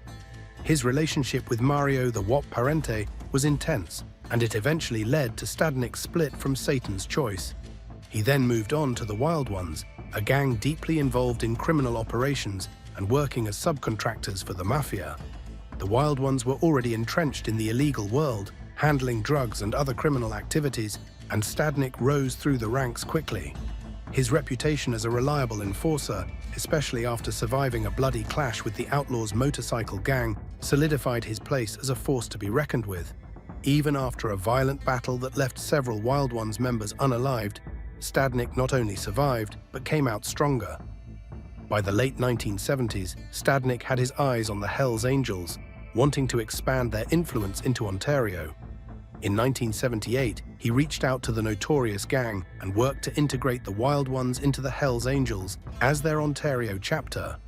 Rival gangs, particularly the Outlaws, took notice, and violent clashes started to happen. One of the most intense was the Le Tourbillon incident in Montreal, where several people were injured, but Stadnik made it out unscathed. Despite not speaking French, Stadnik's ability to connect with the Hells Angels Montreal South chapter showed his knack for navigating the world of gang politics. By 1982, Stadnik was fully patched into the Hells Angels, marking a big step in his rise to power.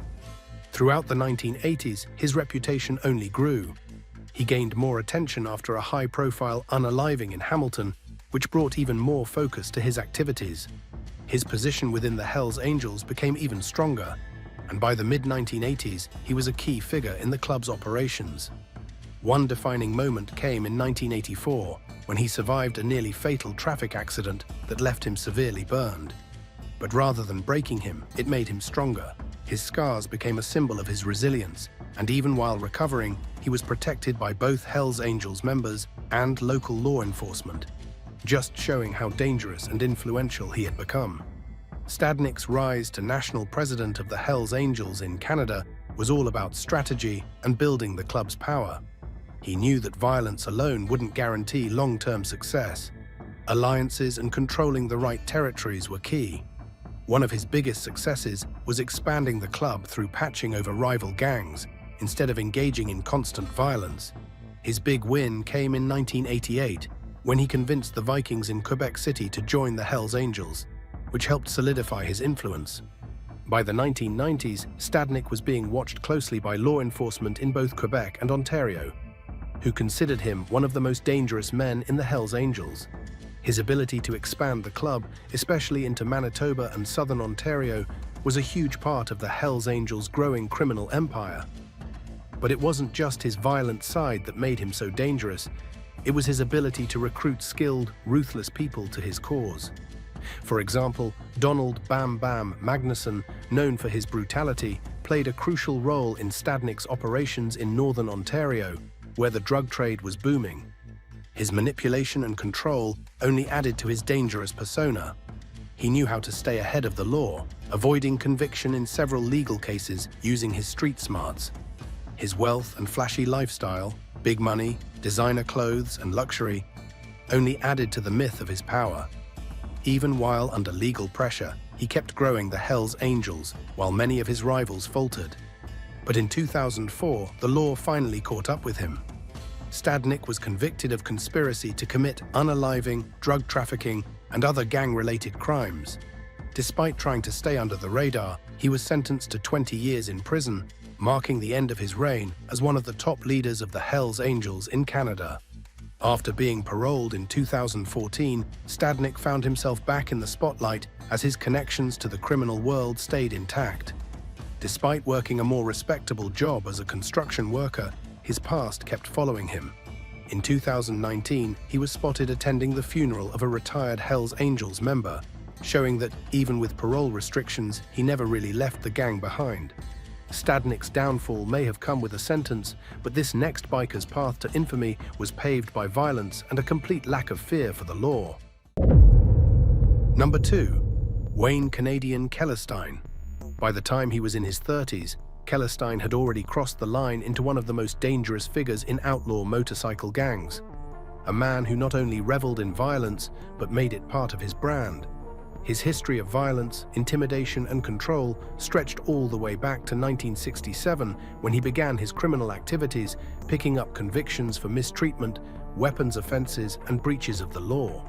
His reign of terror only got worse from there, turning him into one of the most feared and unpredictable figures in the biker world. In the early days, Kellestien was the leader of the Annihilators Motorcycle Club. a group he founded with the goal of making a name for himself through fear and power. His actions in the 1990s showed just how dangerous he was. In 1991, he was charged with attempted unaliving for shooting a fellow biker, though the case got thrown out when the victim refused to testify. Still, the simple fact that he pulled the trigger and faced no consequences for it cemented his reputation as someone willing to cross any line. There were rumors of even darker actions, with suspicions that Kellestien may have been involved in the passing of Giovanni Di Filippo, a man who had gotten too close to Kellestien and ended up dead for it. Yet, even though the law kept circling around him, there was never enough evidence to charge him. His complete disregard for the legal system just added to his unsettling reputation as an unpredictable force. Kellestien was violent and a ticking time bomb, ready to blow at any moment. While the law struggled to catch him, those who knew him up close started fearing his erratic behavior. His violent outbursts became infamous. He was known to be unpredictable, even in his own family. One chilling example was when he hurt his wife with an air gun for no reason at all. This wasn't a one-time thing. It was a clear sign of the dark, unhinged side of his personality that showed up in every part of his life. His criminal activities included drug trafficking, and he was arrested multiple times, including in 1992 when cops found drugs and weapons in his possession. But his reputation for brutality wasn't just about drugs and weapons. He was active in violent conflicts and dangerous alliances. He made a name for himself as someone who could ruthlessly eliminate anyone in his way, leading him to clash with rival gangs and survive multiple unaliving attempts on his life. One attempt in October 1999 stood out. A drive-by shooting aimed at Kellestien failed, and when the police later uncovered his weapons stockpile, it raised more than a few eyebrows. His arsenal, including a rocket launcher, was mind-blowing. It was clear Kellestien was preparing for a long war, one he didn't plan on losing. His role in expanding the Canadian Bandidos was marked by clashes with the Hells Angels, as he refused to bow to their authority, leading to more threats and betrayals. Kellestien's violent nature hit its peak in the mid-2000s when he became the Sergeant-at-Arms for the Bandidos in Canada. This position gave him power, but also exposed his deep jealousy and resentment toward his protégé, Giovanni "Boxer" Musidere. Musidere, though lacking formal education, was a favorite within the club, known for being loyal and fearless. This caused tension with Kellestien, who couldn't handle being overshadowed. His behavior grew even more erratic. One infamous incident at a Bandido Christmas party in 2004 showed how out of control Kellestien had become. After a DJ played rap music, Kellestien pulled a gun and demanded Lynyrd Skynyrd instead.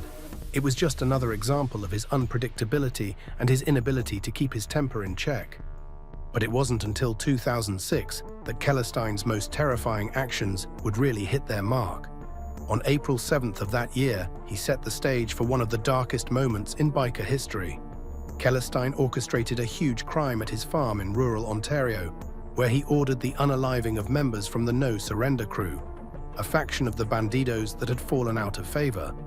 The night played out like something from a nightmare, as Kellestien and his accomplices hunted down the men in a cold, calculated display of power. The victims were dragged out one by one and unalived execution style.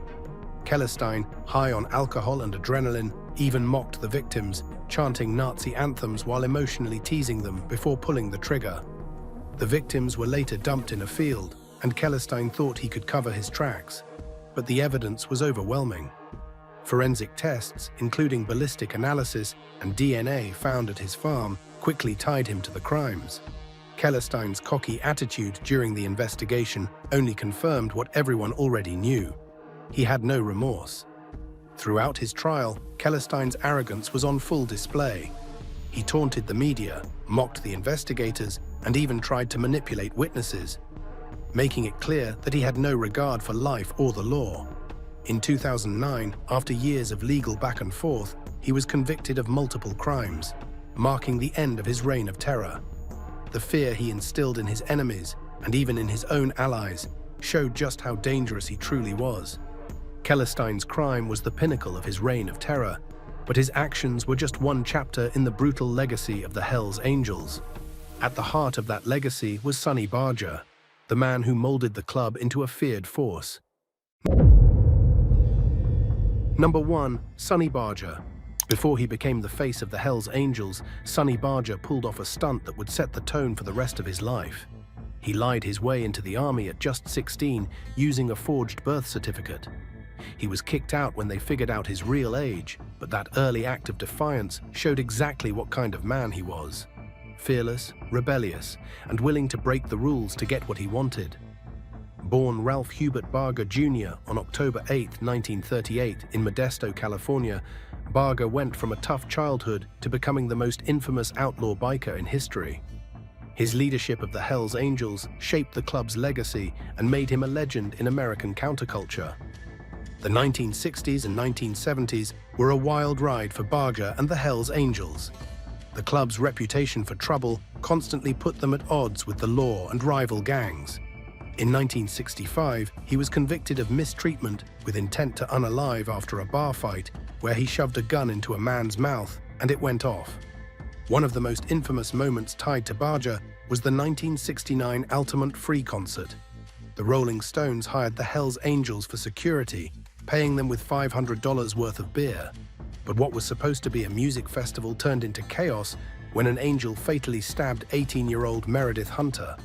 The whole thing was caught on camera and became a symbol of the dark side of the 60s peace and love movement. Barger defended the club, claiming they were just protecting themselves after Hunter allegedly pulled a weapon. Legal troubles followed Barger everywhere. In 1972, he was cleared of charges in the passing of a drug dealer, showing just how hard it was for prosecutors to pin anything on him. A year later, he wasn't so lucky. He got locked up for drug possession with intent to sell.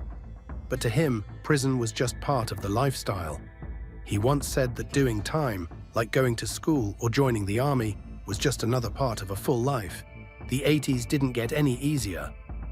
In 1988, Barger and other Hells Angels were convicted for trying to move weapons and explosives across state lines to go after the Outlaws Motorcycle Club.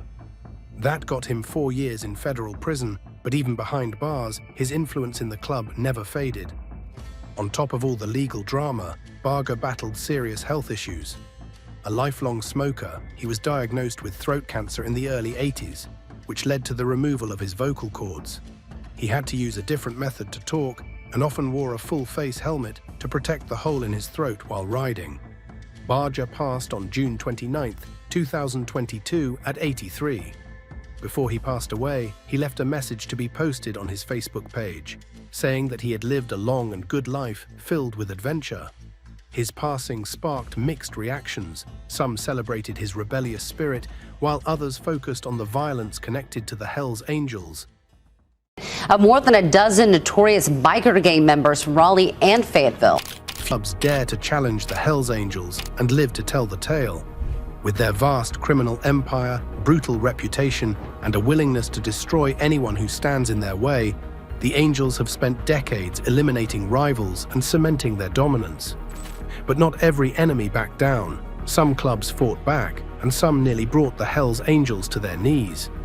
These weren't just rival gangs, they were full-scale threats, and today we're breaking down the most dangerous enemies the Hells Angels have ever faced. Number 20, Outlaws Motorcycle Club. The war between the Hells Angels and the Outlaws was one of the most brutal power struggles in biker history. The conflict can be traced back to the late 1960s and early 1970s, when the Hells Angels sought to expand into Canada, targeting Quebec as a key stronghold. Their takeover of the Popeyes Motorcycle Club in Montreal gave them a firm foothold, but the Outlaws had their own ambitions, setting up in Ontario and backing rival clubs like Satan's Choice and the Devil's Disciples. By the mid-1970s, the war had escalated into a brutal campaign of assassinations, bombings, and ambushes. One of the Hells Angels' deadliest weapons was Yves Trudeau, a Popeyes member turned elite hitman, responsible for eliminating numerous outlaws and their allies. The violence peaked in 1978, when two outlaws provocatively entered a Montreal bar known as an Angels Hangout. After being ejected, they lingered outside, taunting the club, until a car pulled up and Trudeau opened fire, unaliving one and critically wounding the other. From that moment, the Hells Angels unleashed a ruthless offensive.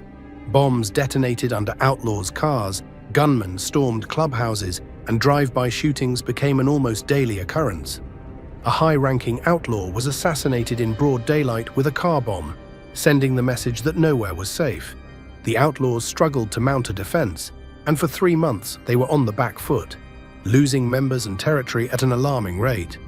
Their chance at retaliation came on May 12, 1978, when an Angels member was grazed by a bullet in a drive-by shooting. But it was too little, too late. By the early 1980s, the outlaws had been bled dry in Quebec, unable to match the relentless assault from the Hells Angels. Under the leadership of Yves Trudeau, the Angels emerged victorious. But their triumph wasn't without consequence. In 1983, Buteau was assassinated by an outlaw's associate in a shocking public attack. Rather than turning the tide, this move only sealed the outlaws' fate. The Angels retaliated with a series of calculated hits that crushed what was left of the outlaws' leadership. By 1984, the outlaws had retreated entirely from Quebec, leaving the Hells Angels as the undisputed kings of the province's lucrative underworld. Number 19. The Booze Fighters. The Hells Angels have clashed with some of the most violent outlaw motorcycle clubs in history, but one of their earliest enemies wasn't a criminal empire. It was a club built on brotherhood, booze, and rebellion. The Booze Fighters Motorcycle Club, founded in 1946 in California, never intended to be an outlaw club. They were rebels. They were made up of World War II veterans, tough men looking for freedom on the open road, and they had no interest in bowing to anyone, especially not the Hells Angels. Their wild reputation didn't sit well with the Angels, who were looking to dominate the California biker scene. Tensions between the two clubs exploded in the late 1940s and early 1950s, in an era when motorcycle culture was still lawless. The infamous Hollister riot of 1947, where booze fighters turned a sleepy California town into a chaotic biker party. By the mid-1950s, the Hells Angels had grown into a serious force, taking over territory, forcing smaller clubs to patch over, and crushing those who resisted. The booze fighters refused to be absorbed. What started as bar fights turned into all-out brawls, with fists and bottles giving way to knives, chains, and ambushes on the highways. The booze fighters were war-hardened fighters, but the Angels fought dirty, using brutality and intimidation to tip the scales. The booze fighters had a choice: escalate into an all-out war or step back from the growing outlaw scene. They chose the latter. Unlike the Hells Angels, they never wanted to be a criminal powerhouse. Today, the booze fighters remain a respected name in motorcycle culture, representing the original rebellious spirit of post-war bikers. But the Angels weren't done proving their dominance. Next, they set their sights on a club that refused to play by their rules. Number 18. Mongols Motorcycle Club. What began as a territorial dispute exploded into a decades-long blood feud marked by shootouts, bombings, and relentless retaliation. The Mongols Motorcycle Club secured their place as the Hells Angels' most dangerous enemy in 1977 when they seized control of Southern California, a region the Hells Angels had dominated for years. Forced to retreat to Northern California, the Angels never forgave the insult. As the Mongols expanded into the Bay Area, the Pacific Northwest, and Canada, the Angels saw it as an all-out challenge to their supremacy. Both clubs responded by recruiting heavily, even bringing in street gang members to bolster their ranks. The battle evolved from a turf war into a full-scale struggle for control over the criminal underworld, with both sides fighting for dominance in drug trafficking, weapons smuggling, and power. Tensions reached a boiling point in 2002 at the Laughlin River Run, leading to one of the most infamous biker clashes in history, the River Run Riot. The annual Nevada gathering was meant to be a celebration of motorcycle culture, but that year it turned into a bloodbath. A false tip from a police officer led Hells Angels members to believe their brothers were in danger inside Harrah's casino. Acting without hesitation, they stormed the building and confronted the Mongols. Within seconds, gunfire erupted, knives slashed, and chaos overtook the casino floor. Mongol Anthony Barrera was fatally stabbed, while Hells Angels Jeremy Bell and Robert Tumulty were shot and passed away. The clash left 3 dead, a dozen injured, and the casino floor covered in blood. The first time multiple people had been unalived inside a Nevada casino. The aftermath saw 7 Hells Angels and 6 Mongols sentenced to prison, while 36 others had charges dropped. But even with convictions, the war didn't end. The Mongols grew stronger, pushing further into Angels territory. The battle, once confined to California, spread across multiple states and even beyond US borders. The Mongols had transformed into a global force, one that the Hells Angels could no longer ignore. Unlike other clubs the Angels have crushed, the Mongols only grew stronger, cementing their place as one of the most dangerous threats the Hells Angels have ever faced. But if the Hells Angels thought their war with the Mongols was brutal, their next enemy would take violence to another level. Number 17. Pagans Motorcycle Club. The rivalry between the Pagans and the Hells Angels has been a relentless war for dominance, with neither side willing to back down. While the Pagans lack the international reach of the Angels, they are one of the most violent and unpredictable enemies the club has ever faced. The Pagans, founded in 1959 in Maryland, quickly became a powerhouse on the East Coast, controlling the meth trade and forming alliances with the Bloods, the Philadelphia Mob, and the Latin Kings. But they always had a weakness: numbers. Unlike the Hells Angels, they remained mostly regional. When law enforcement cracked down in the early 2000s, jailing over 70 members, including national leaders, the Angels saw an opportunity.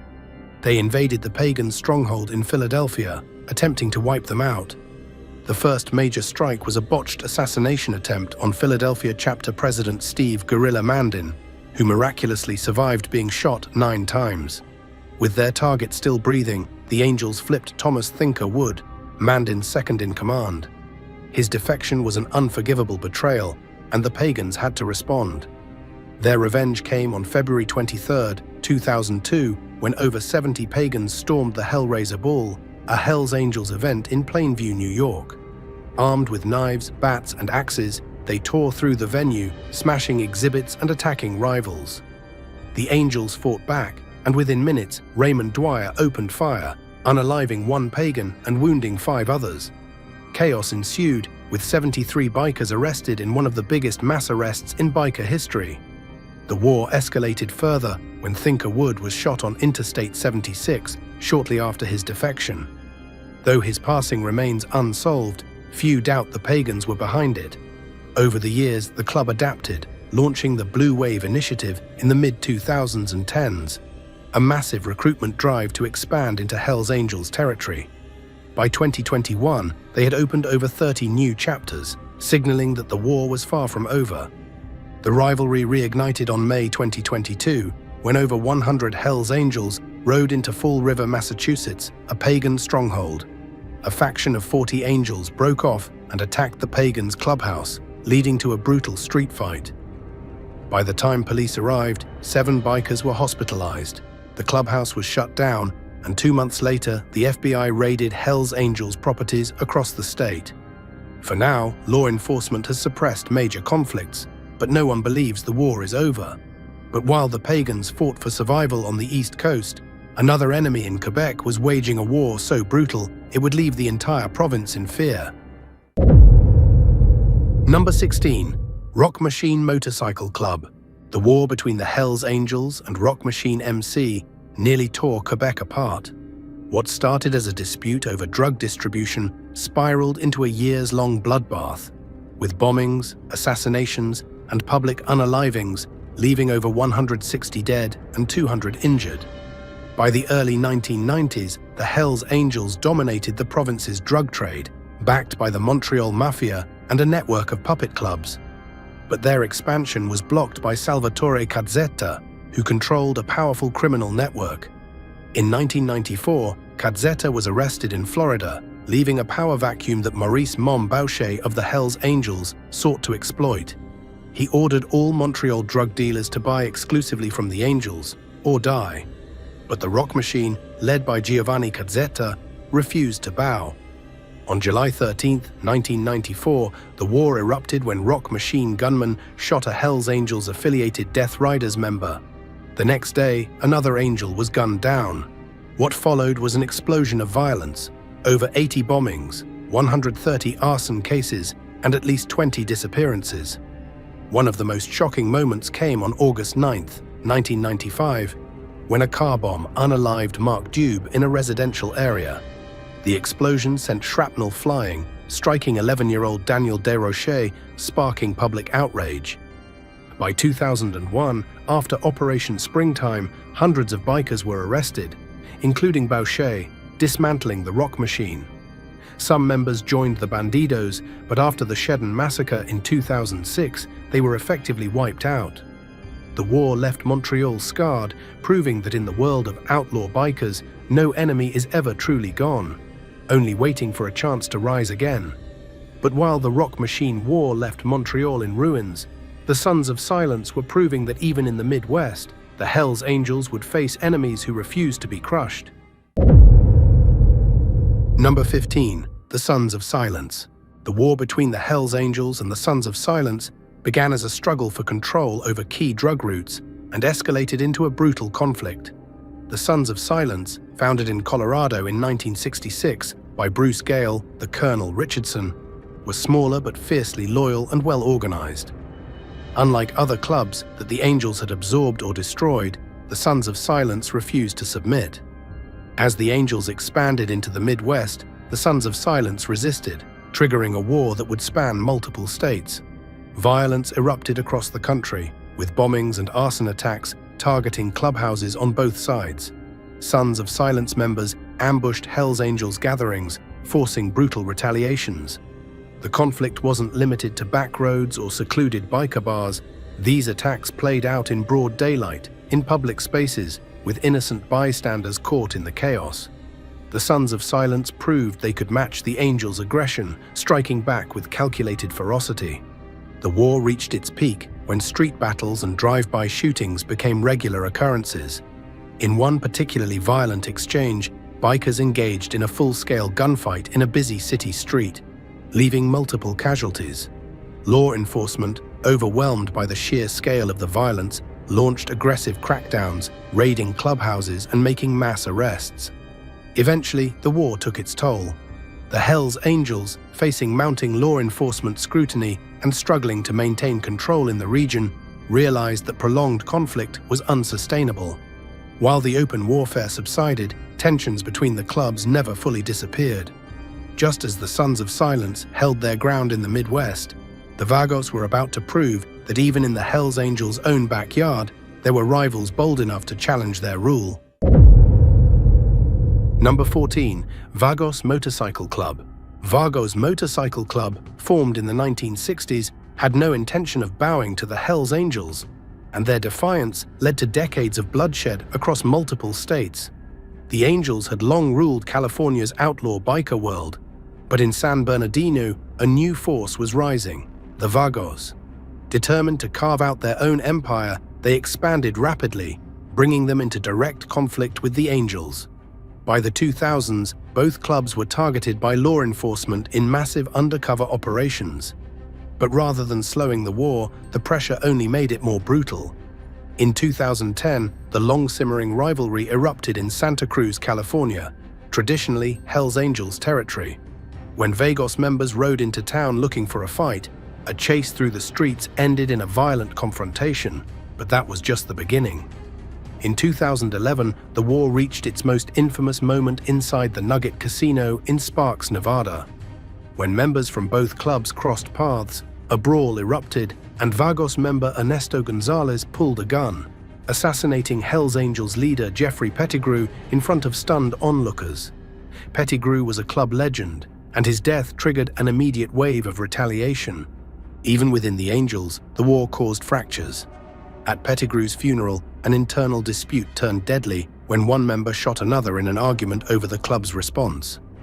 Meanwhile, the Vagos braced for the inevitable counterattack. By 2022, tensions reignited in a shocking way. During a Vagos memorial ride in Nevada, 3 Hells Angels ambushed them on a remote highway, opening fire. Despite arrests and law enforcement crackdowns, the conflict between the Hells Angels and the Vagos remains one of the most dangerous rivalries in outlaw biker history. As the war between the Hells Angels and the Vagos raged on in the United States, Across the Atlantic, an even deadlier conflict was brewing, one that would turn Scandinavia into a battleground.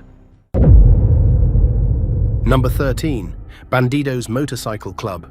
The roots of the Great Nordic Biker War trace back to the 1980s when the Hells Angels established their first Scandinavian chapter. Their rapid expansion threatened smaller clubs, some of which aligned with the Bandidos MC. In 1993, the Undertaker's MC patched over to become Bandidos Denmark, putting the two clubs on a collision course. The conflict exploded in 1994 when the Hells Angels tried to suppress the growth of the Morbids MC, a Swedish club backed by the Bandidos. The first major casualty came in February 1994 when Hells Angels member Joachim Bowman was unalived in a shootout. Days later, the Angels clubhouse in Helsingborg was hit with an anti-tank rocket.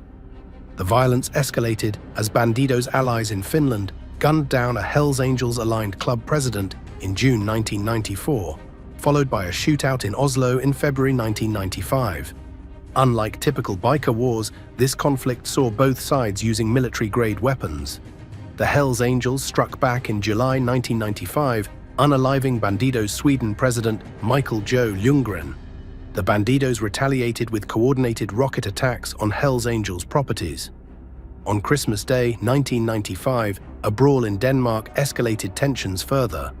By March 1996, the violence spread to major airports. Hells Angels ambushed Bandidos at Oslo and Copenhagen airports, unaliving one and injuring 3 others. That July, a Hells Angels member shot and unalived a Danish Bandido in Oslo, triggering more revenge attacks. The bombings reached a peak in October 1996, when 3 separate Hells Angels clubhouses were attacked. A blast in Malmö injured 12 spectators, while another in Copenhagen hit a clubhouse during a party. Civilians were caught in the crossfire, including Irene Astrid Bakervold, who was unalived in June 1997 when her car exploded outside a Bandidos clubhouse. By September 25, 1997, after 11 deaths and nearly 100 injuries, both clubs agreed to a truce. But the peace was short-lived. By the early 2000s, both clubs had expanded further into Scandinavia, keeping their rivalry alive.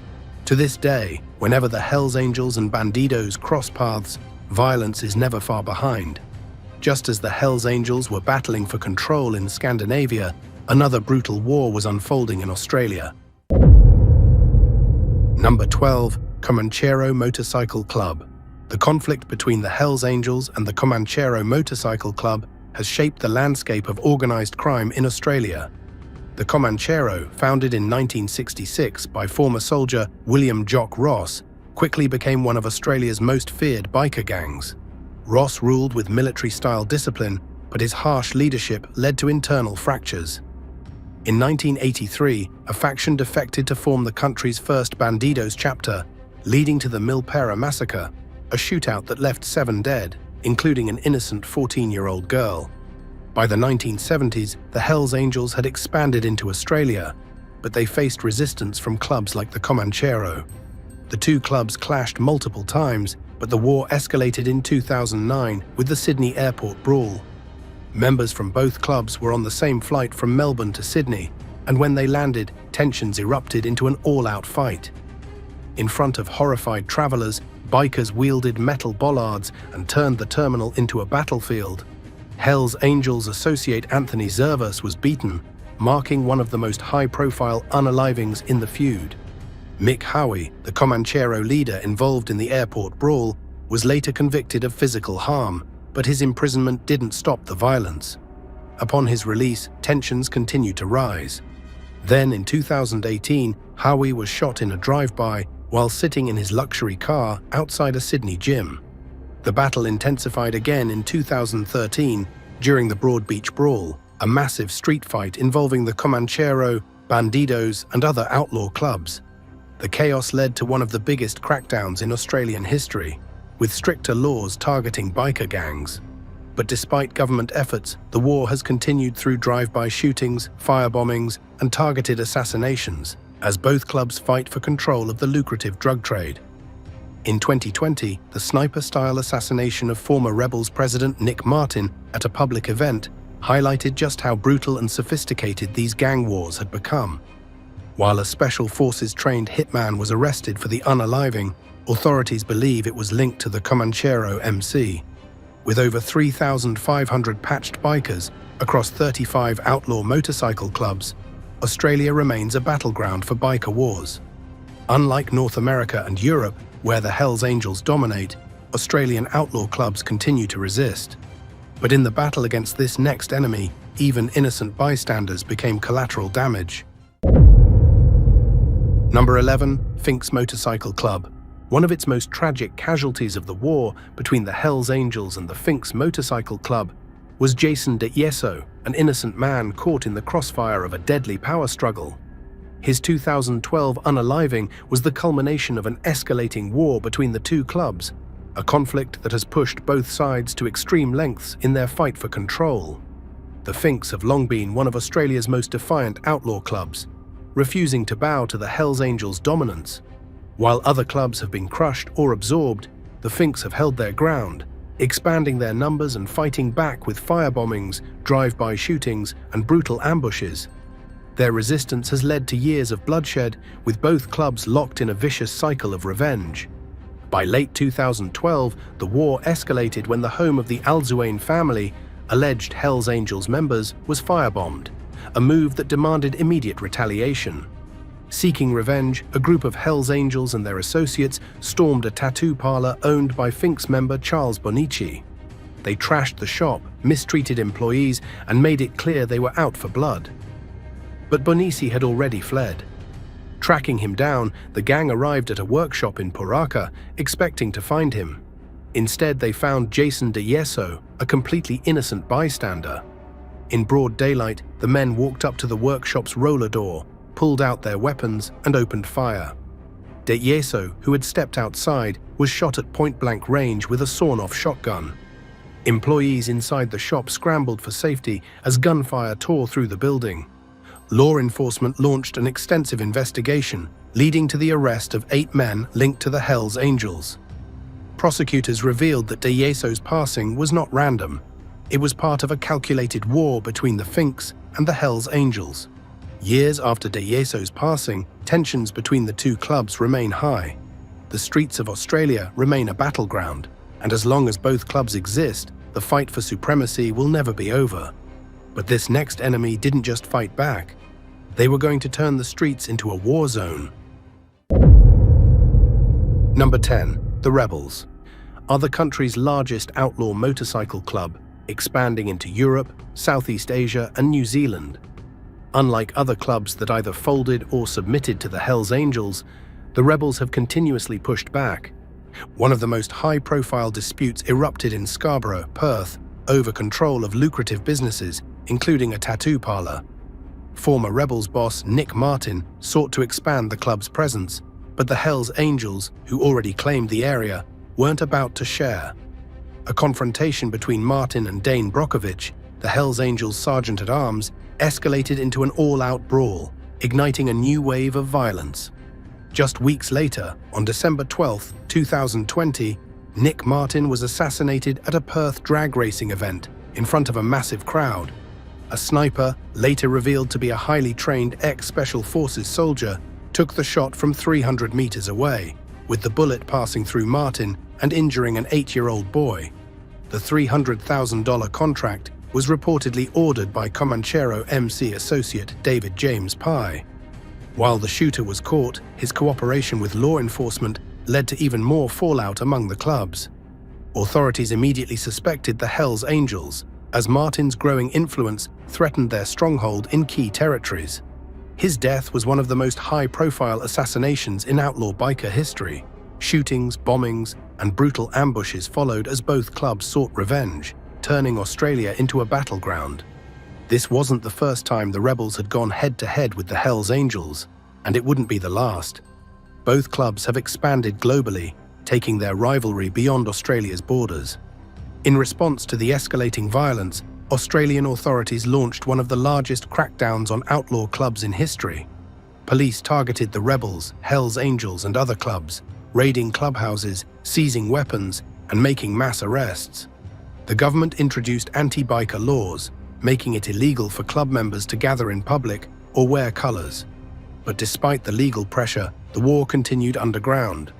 Unlike many clubs that have been dismantled or forced into submission, the rebels have held their ground, refusing to be pushed out of Australia's outlaw hierarchy. But the next war wouldn't just end at dominance, it was going to bring about complete annihilation. Number 9, Bullshit Motorcycle Club. From 1977 to 1988, the Hells Angels and Bullshit MC waged an all-out war for dominance, leaving 12 dead and countless wounded. This was a war over territory and power, with Christiania, Copenhagen's lawless hashish market, at the center of the fight. By the late 1970s, Denmark's biker scene was chaotic, filled with brawling gangs with no real structure. That changed when Bullshit MC emerged from a merger between the Nuremberg gang and Filthy Few. They quickly became notorious for their brutality, refusing to submit to any other club. Meanwhile, a rival faction known as the Union was making moves of its own. After a meeting with the Hells Angels in Europe, the Union transformed into Hells Angels Denmark, the first Scandinavian chapter of the world's most powerful outlaw club. Denmark wasn't big enough for two dominant forces, and violence erupted almost immediately. In 1977, Bullshit MC member Kim Mortensen passed away in a shootout with the Nomads, a club that later merged with the Hells Angels. Days later, his best friend Johnny Jensen was gunned down in retaliation. Between 1979 and 1988, the conflict escalated into near-constant shootouts, bombings, and ambushes. Both clubs were out for blood, determined to wipe the other off the map. The most pivotal moment came in 1983, when 3 Bullshit MC members walked into a restaurant deep in Hells Angels territory. They were immediately ambushed by 4 Hells Angels. 2 passed away on the spot, an event the media labeled a tragedy. Retribution came swiftly. Months later, Bullshit MC attacked a Hells Angels clubhouse, triggering even more bloodshed. But by then, the Hells Angels had a plan. They would eliminate Bullshit MC's leadership. The man for the job, Jørn Junker Nielsen, a ruthless Hells Angels enforcer. He waited outside the Bullshit president's house and unalived him in a hail of bullets. With their leader dead, Bullshit MC fell into disarray. A new president stepped up, but in 1985, he was gunned down in a bar just before Christmas. It was now clear the Hells Angels were eradicating their enemies. By 1988, Bullshit MC was crumbling. Their members were either dead, jailed, or defecting. On July 1st, 1988, their final president, Jan Kroh Lindegaard, called the Hells Angels headquarters and surrendered. And with that, the Hells Angels emerged as the undisputed rulers of Denmark. Bullshit MC may have been destroyed, but for over a decade they stood toe-to-toe with one of the most powerful outlaw clubs in the world. This war was over, but the next one would take violence to an entirely new level, where even rooftops became battlegrounds. Number 8. Gypsy Jokers Motorcycle Club. Some rivalries stay hidden in the shadows, others explode into all-out war. And when it came to the Hells Angels versus the Gypsy Jokers, things got so violent that snipers were stationed on rooftops, waiting for the next enemy to step into their sights. The streets became battlegrounds, clubhouses were stormed, and hospitals filled with wounded bikers. The Gypsy Jokers were one of the few brave or reckless enough to take on the Hells Angels directly. And for years, they didn't back down. The Gypsy Jokers had been a fearsome force since the early 1960s, with chapters across the West Coast and Australia. They were ruthless, fiercely loyal, and always ready for a fight. And in those days, one name stood out: Phil Cross. A Navy veteran, a martial artist, and a natural-born fighter, Cross was looking for a brotherhood as intense as he was. He bounced between clubs, briefly riding with a fake Hells Angels chapter, then the Night Riders, before finding a home with the Gypsy Jokers. But by the time he joined, the club was already locked in an all-out war with the real Hells Angels. It was street fights, clubhouse raids, and brutal ambushes. The Jokers didn't just fight back, they set up snipers on rooftops, ready to pick off any Hells Angel who got too close. But the Angels weren't the type to be intimidated. They kept coming, and the violence escalated to new extremes. For Phil Cross, the war was personal. He was in the middle of it all, fighting in brutal brawls, taking out enemies with his bare hands, and ending up in the ER more times than he could count. But as the Angels kept growing, the Jokers were constantly on the defensive. Outnumbered and outgunned, Cross realized this war couldn't be won. So he made a move no one expected. He switched sides. Instead of going down with the Jokers, Cross and most of his brothers patched over to the Hells Angels, forming the San Jose chapter, the same club they had fought against for years. It was the ultimate power shift. The Gypsy Jokers survived, especially in Australia, where they became one of the dominant outlaw motorcycle clubs. But for a brief, brutal moment, they made the Hells Angels bleed. The Gypsy Jokers put up a fight, but the next club came closer than anyone to keeping the Hells Angels out of Canada for good. Number 7. Satan's Choice Motorcycle Club. Most rival clubs folded under the pressure of the Hells Angels' global dominance. But one club nearly beat the Angels at their own game. For years, Satan's Choice ruled Canada, growing into the second largest outlaw motorcycle club in the world, right behind the Hells Angels themselves. At their peak, they had over 400 members and controlled Ontario's streets like an empire. But when the Hells Angels set their sights on Ontario, they expected an easy takeover. Instead, they ran straight into one of their most dangerous enemies north of the border. Satan's Choice had already survived wars with the Popeyes and the Outlaws, fought off police crackdowns, and battled their own internal betrayals, all while building one of the most powerful drug networks in Canada. Founded in 1956 in Toronto, the club started as a rowdy group of bikers, but everything changed when Bernie Guindon took over in the 1960s. Under his leadership, Satan's Choice became Canada's most feared motorcycle club. They ran drug labs, controlled smuggling routes, and even held influence over local politics. By the 1970s, they were second only to the Hells Angels worldwide, and that meant war was inevitable. The Hells Angels attempted to expand into Ontario in the 1970s, but Satan's Choice fought back, forming an alliance with the Outlaws to keep them out. For years, this kept the Angels locked out of Ontario, forcing them to focus their power in Quebec. By the 1990s, the Hells Angels changed tactics. Instead of a full-scale war, leader Walter Stadnik played the long game, waiting for cracks in Satan's Choice's leadership. As law enforcement pressure increased and the Outlaws weakened, members of Satan's Choice began reconsidering their future. On December 29, 2000, Satan's Choice officially merged with the Hells Angels, bringing 160 members into the fold overnight. Just like that, Canada's greatest threat to the Hells Angels became part of their ranks.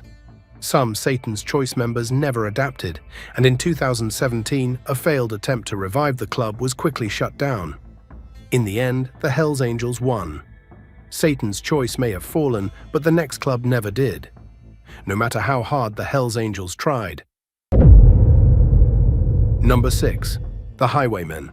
The Highwaymen Motorcycle Club has spent decades locked in a brutal power struggle against the Hells Angels, both trying to dominate the criminal underworld of the Midwest. The Angels want absolute control, and the Highwaymen are the one club that has consistently stood in their way. Founded in Detroit, 1954, the Highwaymen are Michigan's largest and oldest outlaw club. Unlike many clubs that fell under the Angels' influence, the Highwaymen built their own empire, running drug operations, extortion, and gun smuggling without outside interference.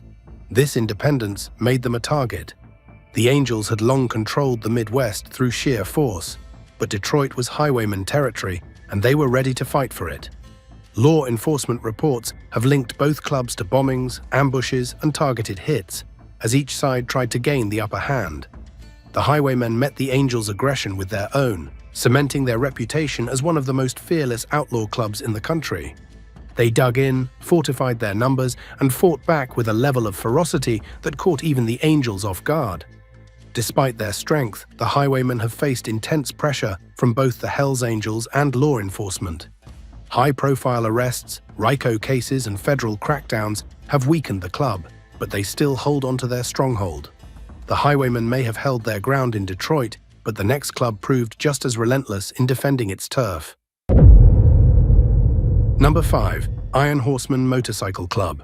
The Iron Horsemen emerged from the Midwest, building a reputation as one of the most aggressive outlaw clubs in the country. With deep roots in Ohio, Indiana, and Kentucky, they operate far from the Angels' West Coast stronghold. yet they have consistently been one of the biggest thorns in the Angels' side. In 1989, a shootout between the Iron Horsemen and the Outlaws ended with multiple casualties. The Hells Angels have tried to expand into Ohio and Kentucky, but the Iron Horsemen have fought them at every turn. These are two clubs that do not negotiate, do not back down, and do not forget old grudges. Law enforcement has documented their clashes, linking both clubs to organized crime, drug trafficking, and armed conflicts. But despite the heat, neither side has backed down. The Iron Horsemen are one of the few clubs that have never fallen in line under the Angels' influence, making them a constant target in the ongoing war for dominance. The Iron Horsemen have faced law enforcement crackdowns, internal betrayals, and relentless pressure from the Hells Angels. But their grit and willingness to fight have kept them standing. For the Hells Angels, eliminating rivals is part of the game. They absorb clubs or destroy them. But the Iron Horsemen remain one of the few clubs that have resisted both options, keeping their independence despite the constant threat of war.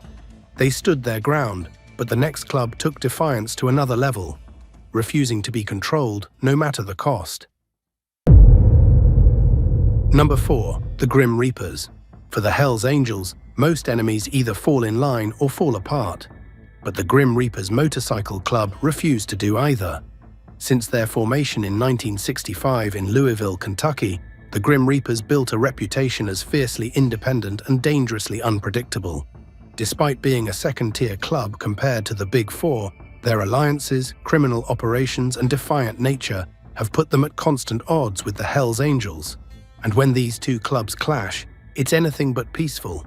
From the start, the Grim Reapers never played by the rules, not the AMAs, not the laws, and certainly not the Hells Angels.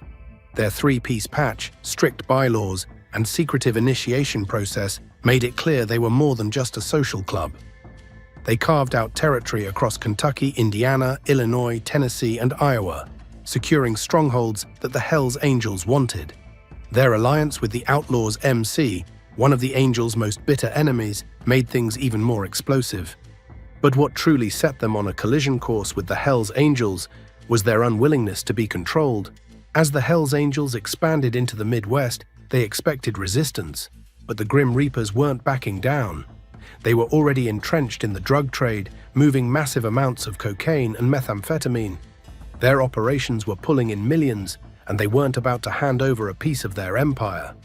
The territorial battles turned violent, and law enforcement took notice. But unlike many smaller clubs, the Grim Reapers had an advantage: their alliance with the Outlaws MC. Any attempt by the Hells Angels to muscle in on Reaper territory would mean fighting not just the Reapers, but the Outlaws as well. By the late 1990s, the war between the Grim Reapers and the Hells Angels had escalated into full-blown criminal warfare, with both clubs battling for drug distribution, stolen motorcycles, and weapons trafficking. Despite law enforcement crackdowns, leadership arrests, and constant pressure from the Hells Angels, the Grim Reapers never disappeared. They adapted, relocating, rebuilding, and staying under the radar. For the Hells Angels, dominance means taking over or eliminating their rivals. But the Grim Reapers have survived for decades, refusing to be absorbed or destroyed. But this next club actually went to war against the Angels alongside one of their most dangerous enemies. Number 3, the Diablos.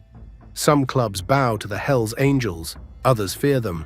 But the Diablos Motorcycle Club, they took a different route, one that led to an all-out war. Founded in 1999 in Thailand, the Diablos quickly became one of the most ruthless allies of the Bandidos, a club that has been at war with the Hells Angels for decades. And as a Bandidos support club, the Diablos didn't just inherit the rivalry, they lived it. From Australia to Europe, shootouts to brutal ambushes, the Diablos and the Hells Angels have left a bloody trail across the globe. Unlike the Hells Angels, who expand through brute force, the Diablos carved out their empire under the Bandidos' protection. As a puppet club, they serve as the Bandidos' enforcers, handling dirty work, recruiting fresh blood, and expanding territory. Their red and gold colors mirror the Bandidos, but the grinning devil on their patch sends a clear message. They aren't just followers, they're warriors. But there was one major problem: the Hells Angels weren't having it. When the Diablos' rapid expansion began taking over key Bandido strongholds, the Hells Angels saw them as a threat. And just like that, the battle lines were drawn. One of the most explosive clashes took place in Melbourne, Australia in 2013. The Hells Angels stormed the Diablos' clubhouse in Melton, attacking members and collecting ID details from their girlfriends at gunpoint. A clear warning. The Diablos barely had time to regroup before the Bandidos arrived for backup. But the Hells Angels were ready, ramming a car driven by Bandidos' National Sergeant-at-Arms Toby Mitchell and unleashing a barrage of 30 bullets.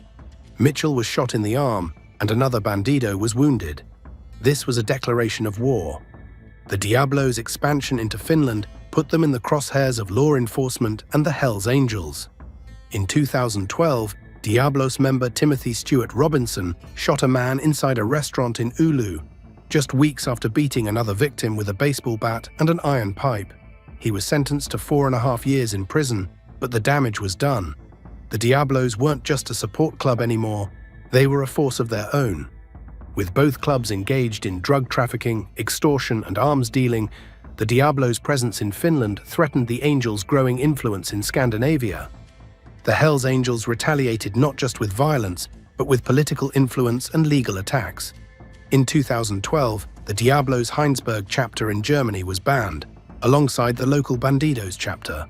By 2017, the German government outlawed Diablos patches nationwide. Despite crackdowns, police raids, and mass arrests, the Diablos refused to disappear. Their Swedish clubhouses became hotbeds of crime, with police uncovering amphetamines, weapons, and drug trafficking operations. Law enforcement saw them as a criminal empire, but to the Hells Angels, they were an enemy that refused to fall. Though this next outlaw gang didn't rely on allies, they built their own empire and went to war with the Hells Angels on their own terms. Number 2. The Warlocks Motorcycle Club. Outlaw biker clubs thrive on loyalty, power, and a ruthless grip over their turf. But when two clubs refuse to submit, violence is inevitable.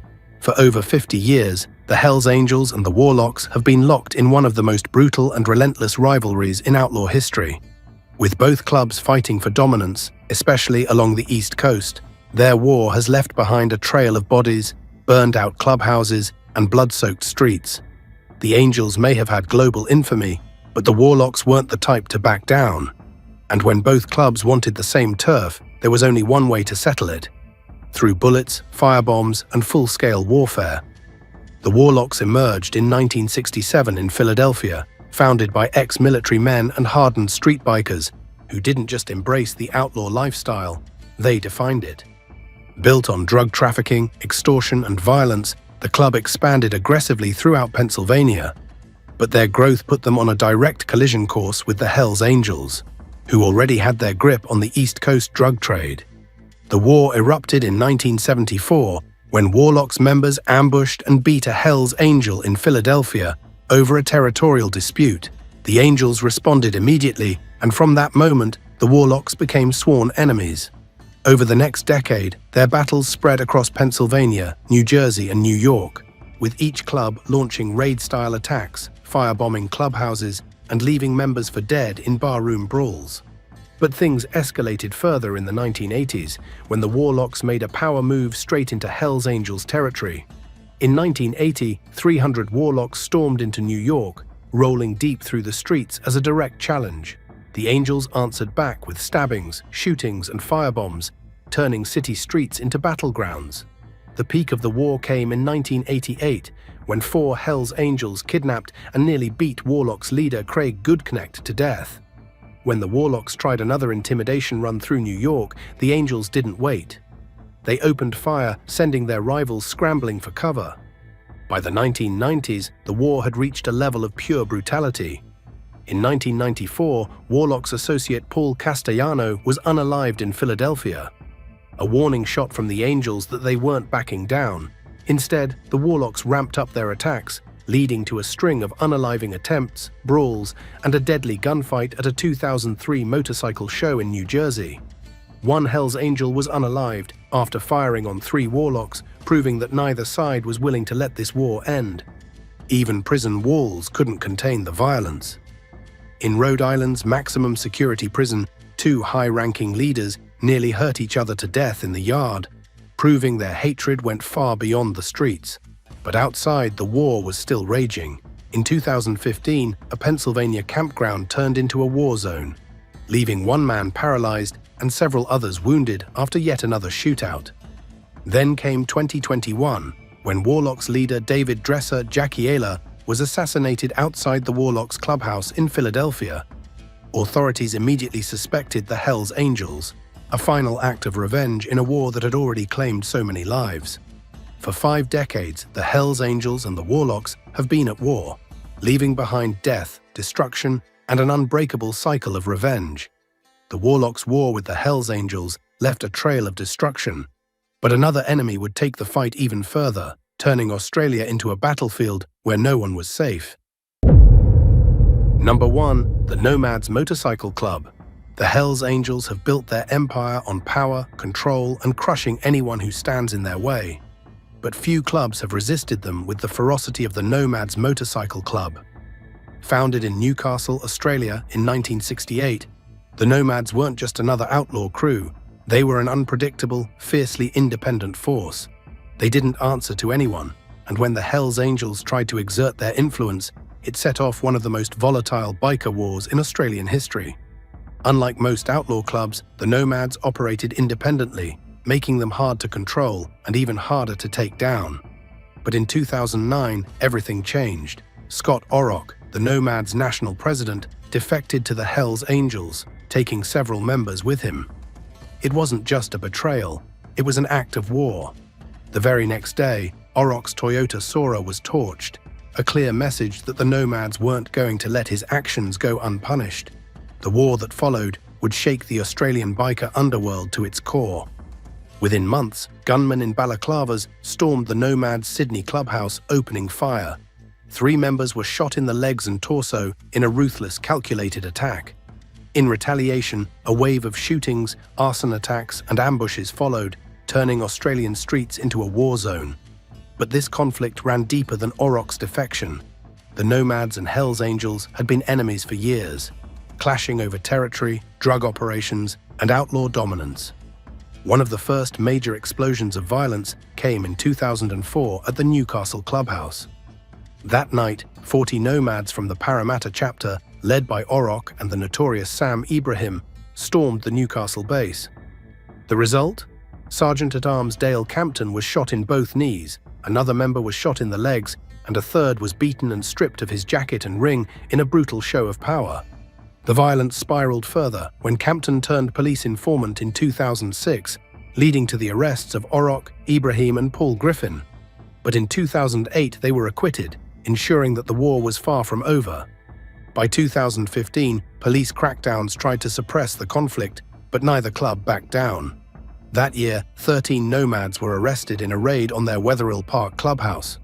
Just months later, 12 more members, including 2 high-ranking officers, were taken down on charges of soliciting mistreatment, kidnapping, blackmail, and physical harm. Among them were the Adelaide chapter president, the Sergeant-at-Arms, and the New South Wales vice president, proving that the war wasn't just against rivals, it was within their own ranks.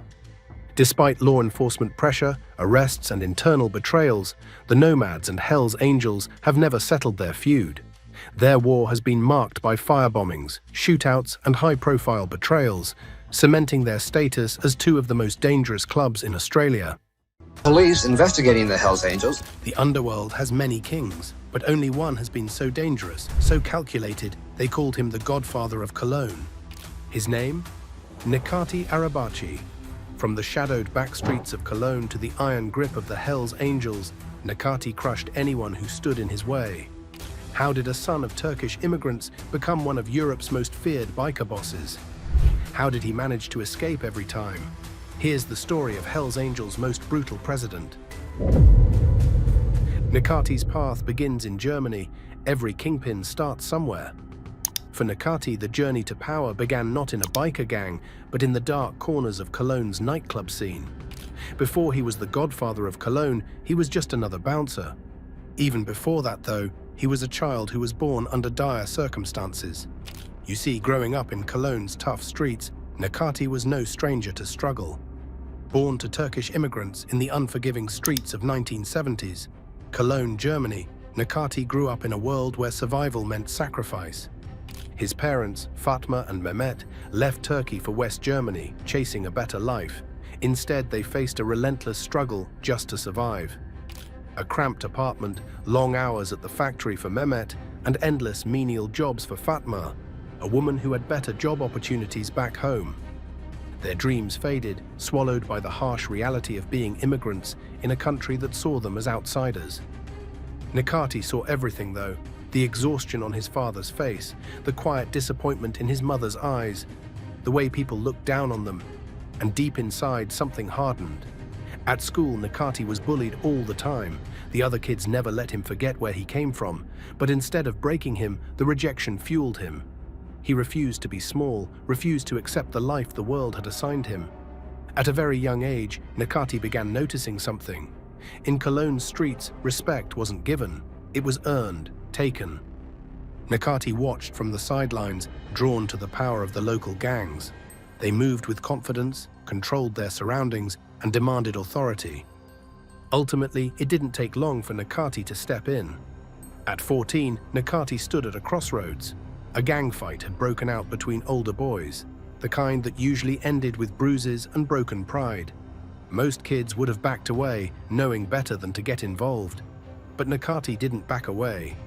He stepped in fists clenched, eyes burning, ready to make his mark. At first, the gang members dismissed him, but something about his presence, his fearlessness, made them look again, this time with respect. That day, Nikati didn't just watch. He dove headfirst into a dangerous new world. He learned the language of power, the unspoken rules of intimidation, the fine line between respect and fear. Now, whenever his new gang needed muscle, they called Nikati. When their thieving schemes demanded force, or when their contraband sales needed security, he was the first name on their lips. For them, Nikati was a weapon. But street-level power wasn't enough. Nikati's hunger for control was insatiable, and soon his name echoed far beyond petty crimes. His Turkish immigrant parents came seeking a better life. But Nikati, he found his own way, in the shadows. Nikati enters the world of crime.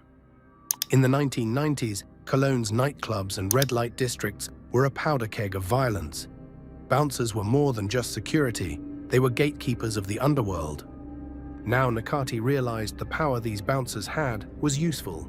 If he could control them, he could control the flow of money, muscle, and fear. This was his way in, his first step toward ruling the underworld. Once he did, Nikati's rise was fast, calculated, and brutal. Managing bouncers across multiple clubs, he eliminated competition and made sure that every business answered to him. Soon he had control over the city's red light district, a goldmine of brothels, narcotics, and underground deals. With the infamous Babylon brothel in Elsdorf under his command, and operations stretching as far as Lucerne, Mallorca, and Alberg, Nikati raked in millions while keeping his hands clean through frontmen. He had money, power, and absolute control, but Nikati didn't just see nightclubs as businesses. He saw them as power centers, places where influence was brokered and alliances were forged. Control over the nightclubs. Bit by bit, Nikati started controlling everything within nightclubs, from the bouncers at the door to the VIP clients ordering the most expensive bottles. Those who walked into his establishments were now stepping into his world, and in his world there were no exits. Soon, Nikati's ability to blend business with intimidation made him an unstoppable force. Even law enforcement found it difficult to pin anything directly on him. The violence that plagued the clubs, fights, disappearances, even occasional assassinations, was rarely linked back to Nikati himself. He operated through layers of loyal enforcers, men who owed him their livelihoods and, in many cases, their lives. At first, club owners saw him as just another gangster trying to muscle in on their profits. But Nikati wasn't just another thug. He was calculating, relentless, and always 3 steps ahead. One day, a rival gang might start showing up at their doors, making threats. The next, their best bouncers would mysteriously quit. A few nights later, a fire, a fight, a sudden police raid, problems only Nikati could make disappear. As his protection racket spread across Cologne's nightclubs, so did his influence. The cash rolled in, fueling his growing empire, but money wasn't enough. He wanted control. He personally oversaw the biggest deals, making sure nothing went wrong. Whether it was contraband shipments, illegal gambling, or money laundering, nothing moved without his command. Of course, power like that doesn't go unnoticed. Rivals wanted their cut. Other crime syndicates saw his rise as a threat. The nightclub scene turned into a battleground, and Nikati thrived in the chaos. When threats didn't work, firearms did. One night, his enforcers ambushed a rival gang's leaders, an attack so brutal it rattled the very foundations of the underworld. Lives were lost, territories shifted, and everyone got the message. Nikati was going to be the only voice around.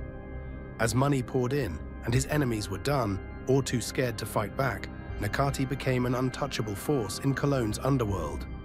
Clubs had to play by his rules if they wanted to stay open. If they didn't, well, they wouldn't stay open for long. But power like this doesn't go unnoticed.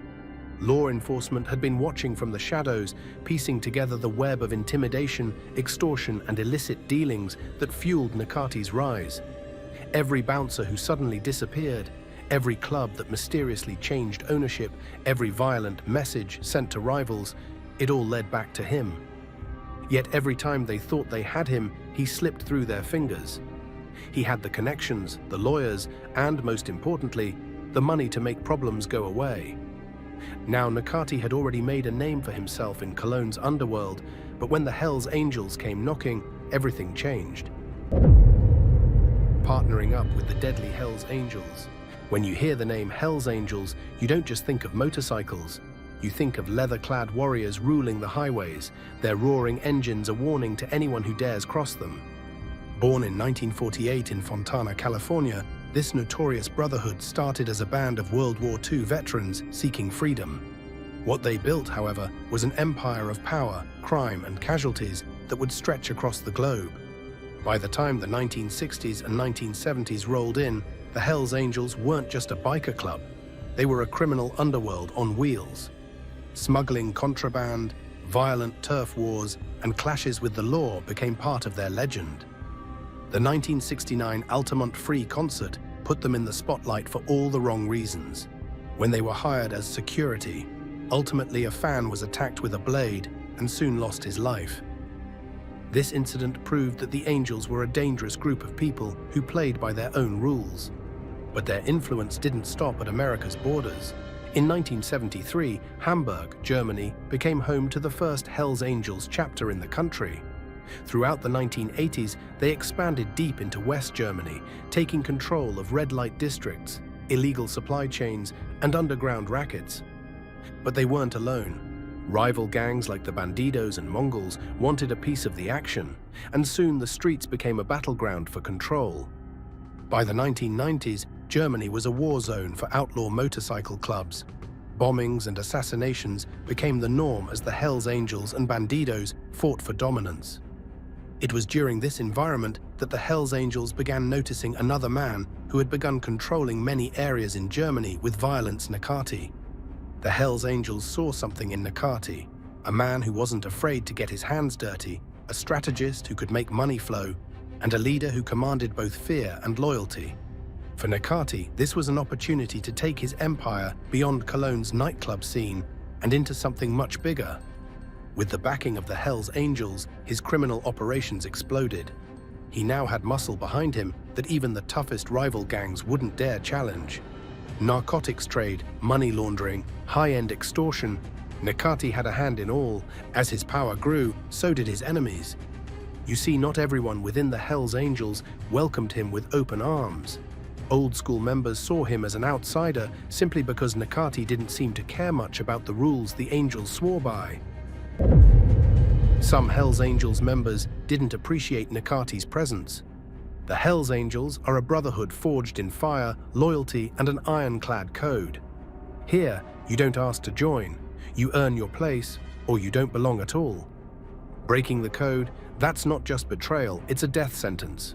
No one knew this better than Sonny Barger, the infamous Oakland chapter president. In Hells Angel, The life and times of Sonny Barger, he lays it out plainly. There are few rules, but they are sacred. Disloyalty, cowardice, or even a misstep in judgment can mean being stripped of everything. Your patch, your identity, your life. The road to membership is long, brutal, and riddled with tests that only the most loyal, ruthless, and battle-hardened will survive. A man must have known a full patch member for at least 5 years before he's even considered. Then comes the first test, becoming an official friend. With a sponsor and unanimous approval, they enter the first stage of initiation. But friendship isn't membership, not even close. Given the brutal vetting process to join the Hells Angels, many members resented how easily Nikati had waltzed into their ranks, like an outsider who didn't know the price of loyalty. What they found even more threatening was Nikati's growing need to gain more control. For a while, Nikati thrived under the biker gang's umbrella. He had the muscle, the connections, and the fear factor to dominate Cologne's underworld. But power is a dangerous addiction, and Nikati wasn't the type to take orders forever. As his empire expanded, so did his ego. The rigid hierarchy of the Hells Angels started to feel more like chains than protection. He wanted control, full control. Soon, when he refused to cut the gang in on a lucrative contraband operation, he learned the hard way that defiance came at a price. Nikati gets attacked multiple times. The Hells Angels saw what was happening. Nikati was no longer a loyal soldier. He was a problem that needed to be handled. Rumors of a hit circulated through the gang's inner circle. Nikati knew his days were numbered.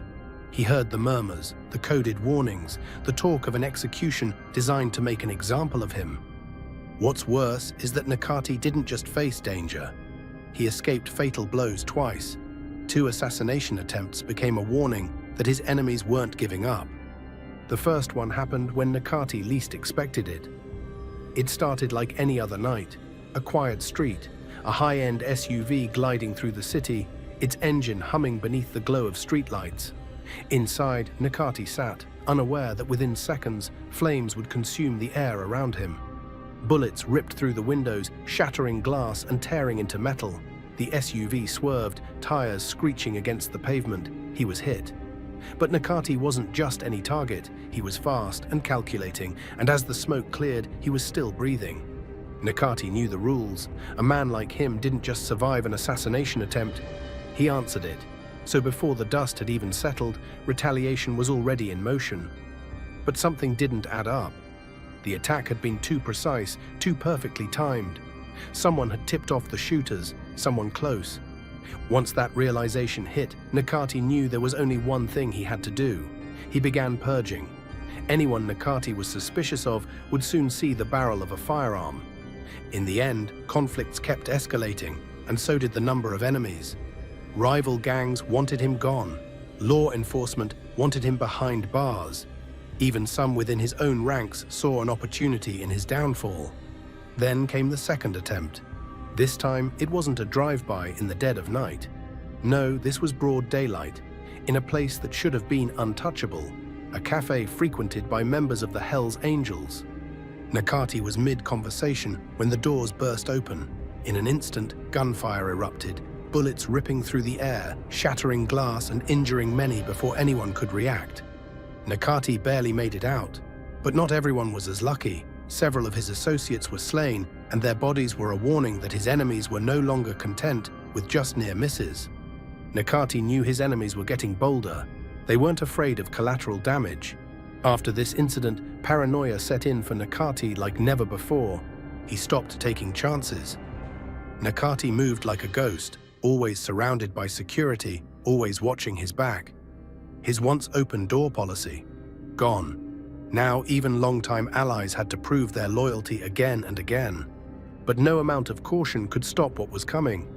In the midst of Nikati's paranoia, a biker war was reaching its peak.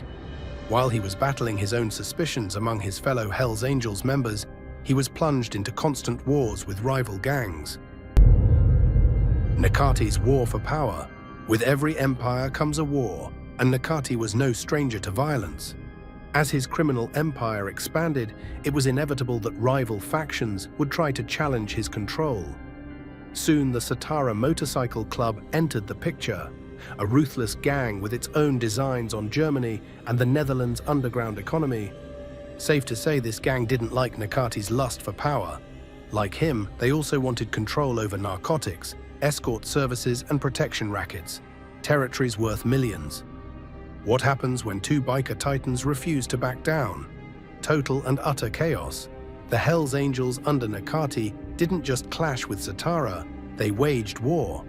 What started as turf disputes soon exploded into street battles, leaving a trail of lost lives, destroyed clubhouses, and torched vehicles. The violence didn't just shock the criminal underworld, it put law enforcement on high alert too. Across Germany and the Netherlands, authorities cracked down on biker-related crime like never before, raiding clubhouses, freezing assets, and arresting members. But no matter how hard they tried to break his grip, Nikati always seemed one step ahead.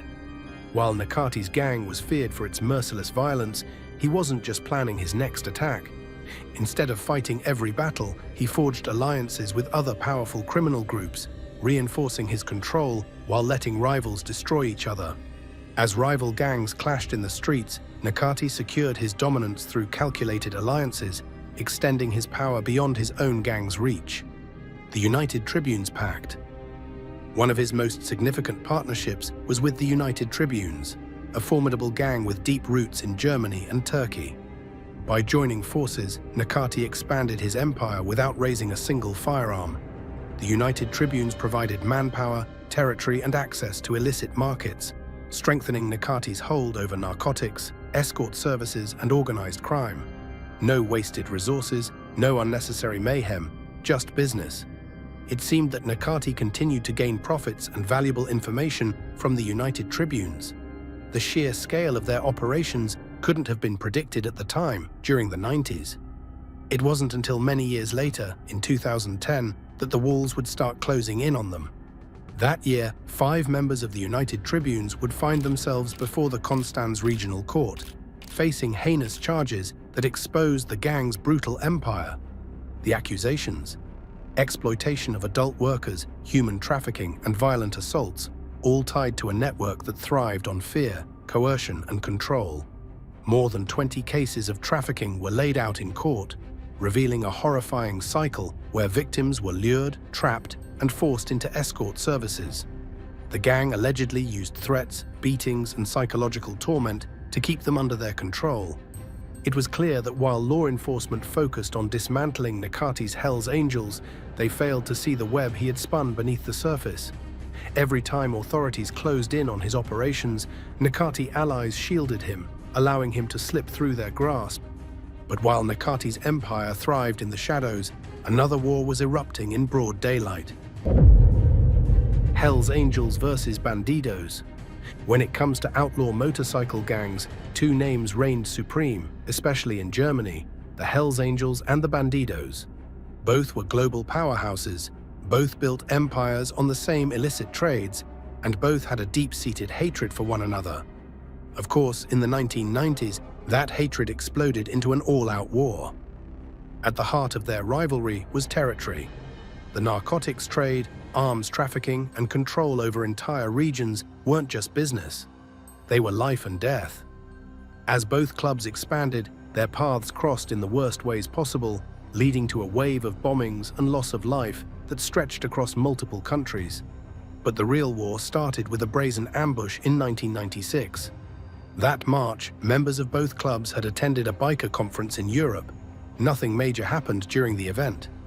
But on the way home, that's when the gloves came off. As a group of bandidos landed at Copenhagen Airport, the Hells Angels were already waiting in the parking lot, firearms drawn and ready to send a message.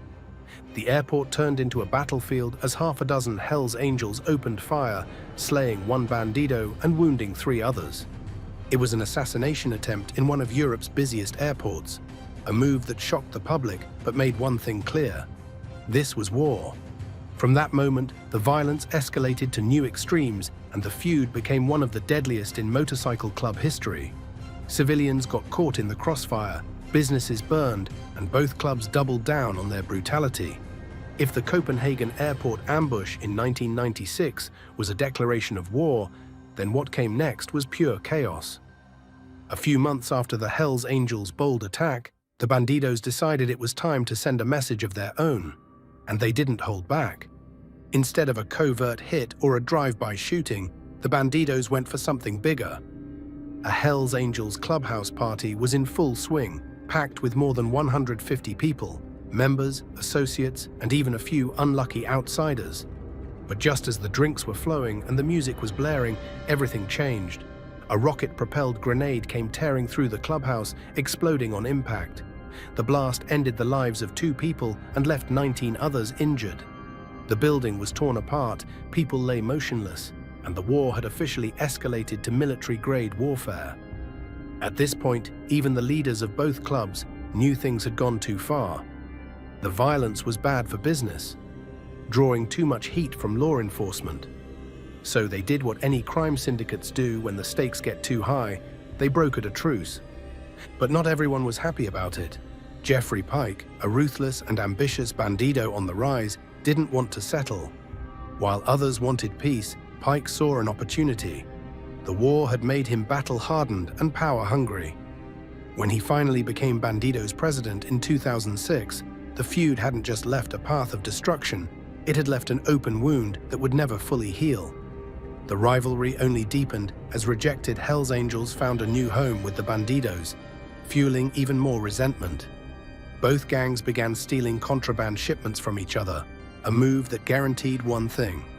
What started as a war for dominance became a cycle of revenge that neither side could escape.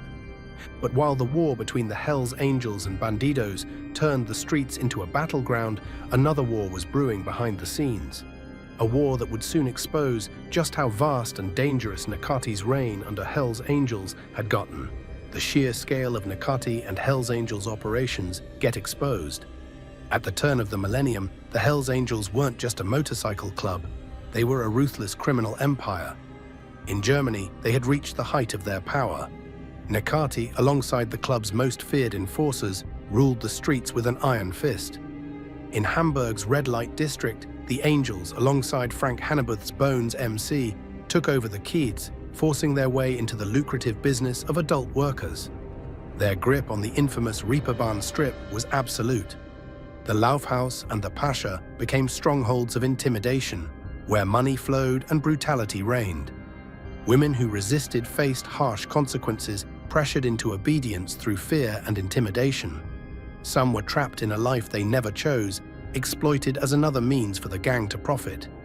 At its peak in the early 2000s, the Hells Angels brothel empire was raking in around $156,000 per month, a staggering sum built on violence, human exploitation, and fear. But the money wasn't enough. Substances, weapons, and intimidation were just as much a part of their arsenal, making them one of the most feared criminal organizations in Germany. Then came the breaking point.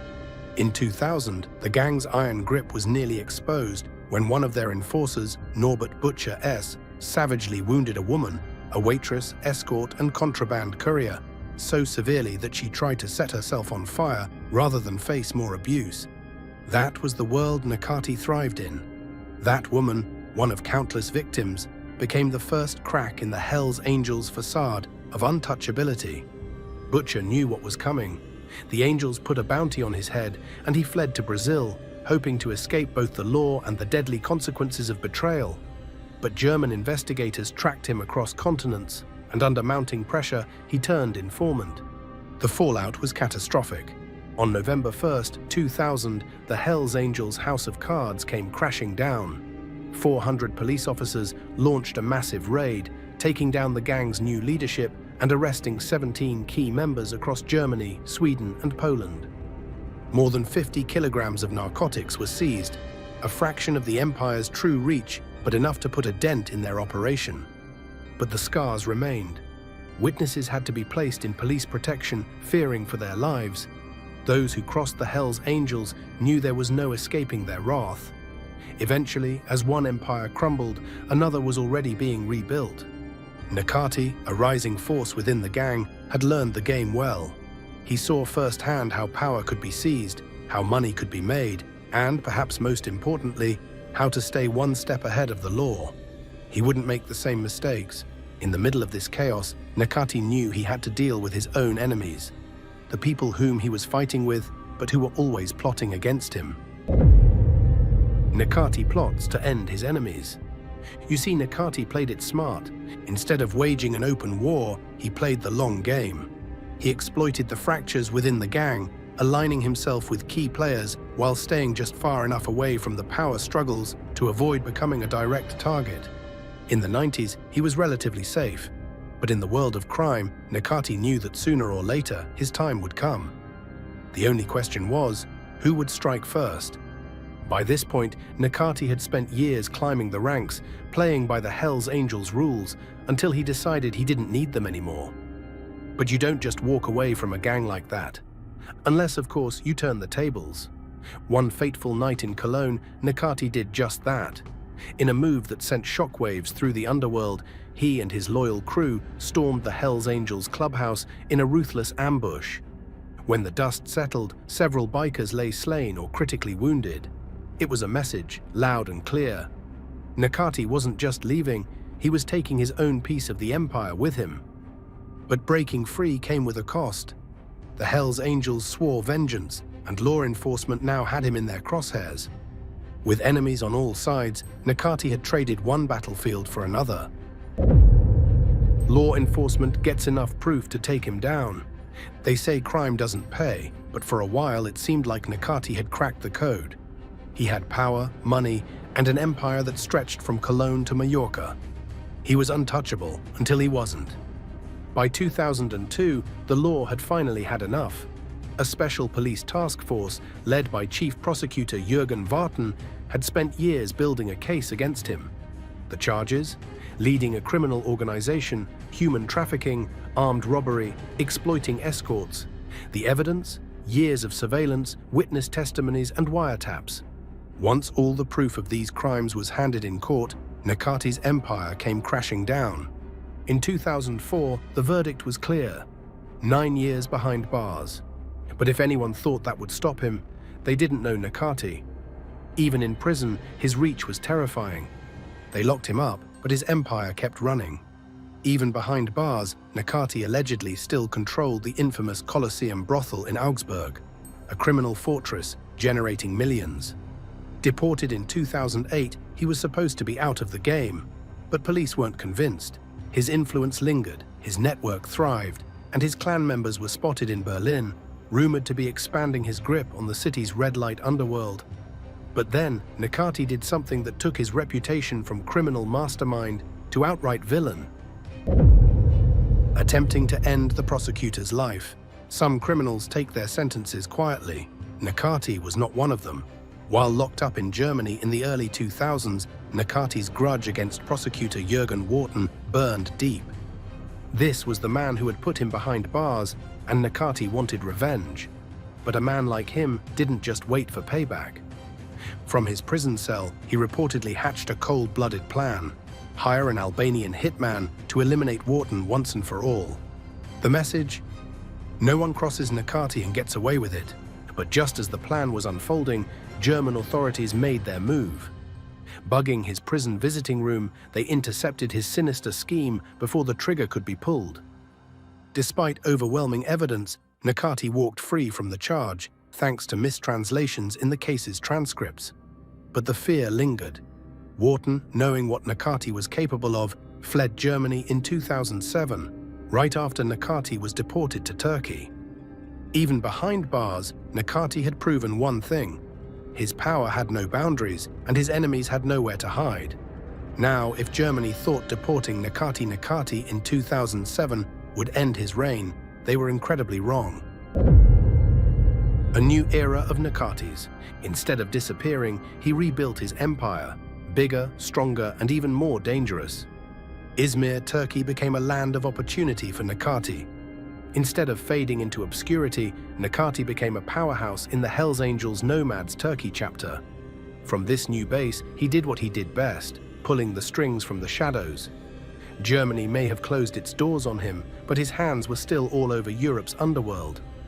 Reports say Nikati didn't just survive exile, he thrived.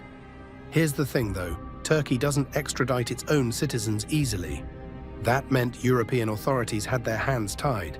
They knew he was orchestrating crime across borders, but bringing him in meant a legal nightmare. By the early 2010s, rumors started circulating in the criminal underworld. Was Nikati about to take on an even bigger role? On July 23, 2013, Spanish authorities executed a major takedown, arresting Frank Hannebuth, the powerful leader of the Hells Angels operations in Spain. This was no minor bust. Hannebuth, the president of the Mallorca chapter from 2009 to 2013, faced serious allegations of running a criminal empire built on illegal adult activity, narcotics trafficking, and money laundering. Authorities claimed he coerced women into working in Hells Angels-controlled brothels, all while using the gang's network to funnel illicit money across Europe. His downfall no doubt left a vacuum in the Hells Angels' leadership, but this power shift also ended up opening the door for Nikati. With Hannebuth behind bars, Nikati, already a dominant figure in Germany's criminal underworld, was now seen as a likely successor to lead the European Hells Angels. His influence stretched beyond Germany and into Turkey, where he had established a stronghold free from the reach of European law enforcement. Hannebuth's arrest was supposed to cripple the Hells Angels' operations in Spain. Instead, it paved the way for Nikati to tighten his grip on the gang's affairs. Safe to say, Nikati became a man on a mission. When he took command of the newly formed Hells Angels MC Nomads Turkey, he brought more than just a name. Under his rule, the Nomads Turkey chapter became a war machine, coordinating contraband shipments with military precision, securing key smuggling routes, and forging powerful ties with Europe's deadliest criminal syndicates. The civil war within the Hells Angels. For an organization built on brotherhood and brutality, the Hells Angels were never immune to internal betrayals. By 2013, the once unified gang had fractured into two warring factions. The Old Guard, traditionalists who upheld the club's original outlaw biker ethos, and the Young Wolves, a rising faction led by Turkish members seeking to expand their influence. This power struggle erupted into open violence. In 2013, a dramatic shooting in Kiel made headlines after 60 armed men stormed a club and gunned down its owner, a hit allegedly ordered by Nikati himself. The attack marked a turning point, as longtime members refused to accept a Turkish-led chapter operating on German soil. Tensions boiled over in 2014 when Walter, a high-ranking Old Guard leader, fatally wounded a rival with a firearm outside Frankfurt's infamous Katana Club. The court ruled it as self-defense, allowing Walter to walk free, but peace was never an option. After a brief truce, the clashes resumed. Another ambush in central Frankfurt left 2 Turkish chapter members wounded, signaling that the war was far from over. Der Spiegel linked the attack to a notorious Frankfurt member. Yet even as these gang wars unfolded on German soil, Nikati remained untouchable in Turkey.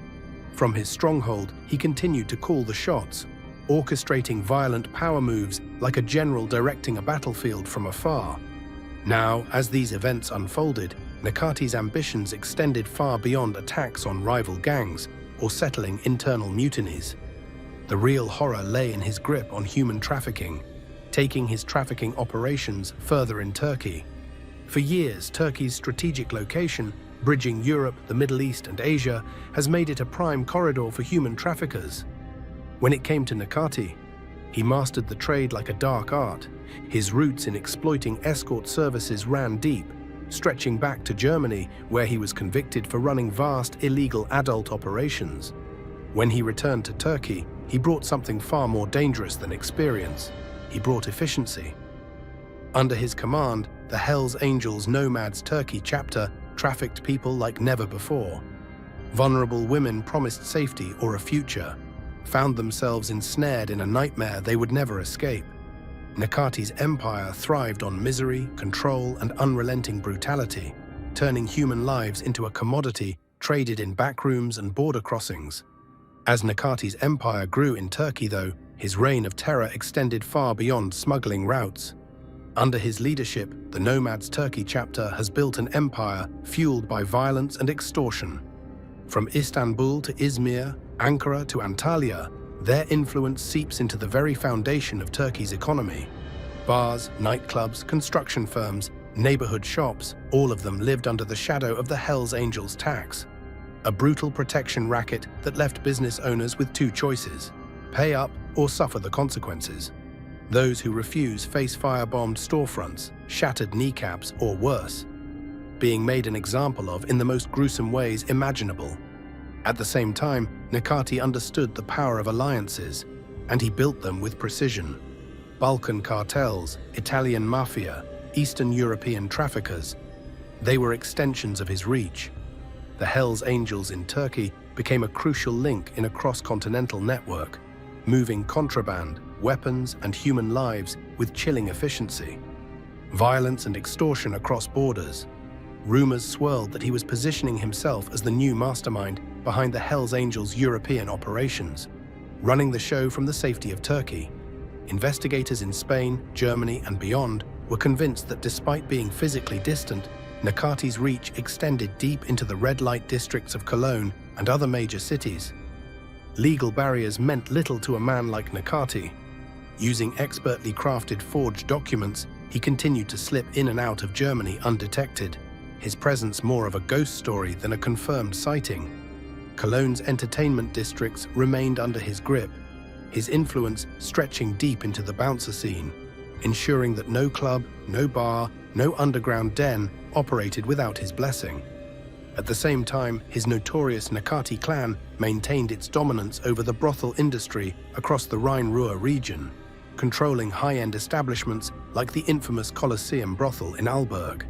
Even the cold steel of prison bars couldn't sever his control. From behind walls, he still pulled the strings, orchestrating his operations with the confidence of a man who knew he could not be stopped. As his empire grew, so did his ambitions. Monaco, a glittering paradise built for kings, tycoons, and those who lived by their own rules, became his sanctuary. With its unwavering commitment to privacy and the protection of the ultra-wealthy, it offered the perfect fortress for a man of his stature. Here, Nikati moved freely, a shadow cloaked in luxury, mingling effortlessly with aristocrats, magnates, and socialites. German authorities could only watch from a distance, powerless, frustrated, and well aware that in the shimmering playground of Monaco, their reach ended at the border. His network of loyal enforcers ensured that his business interests ran smoothly, untouched by his exile. He was still in control, still making millions, and still proving that even when the law tried to stop him, he was always one step ahead. As his influence spread across Europe, so did the battles. Hells Angels weren't the only game in town.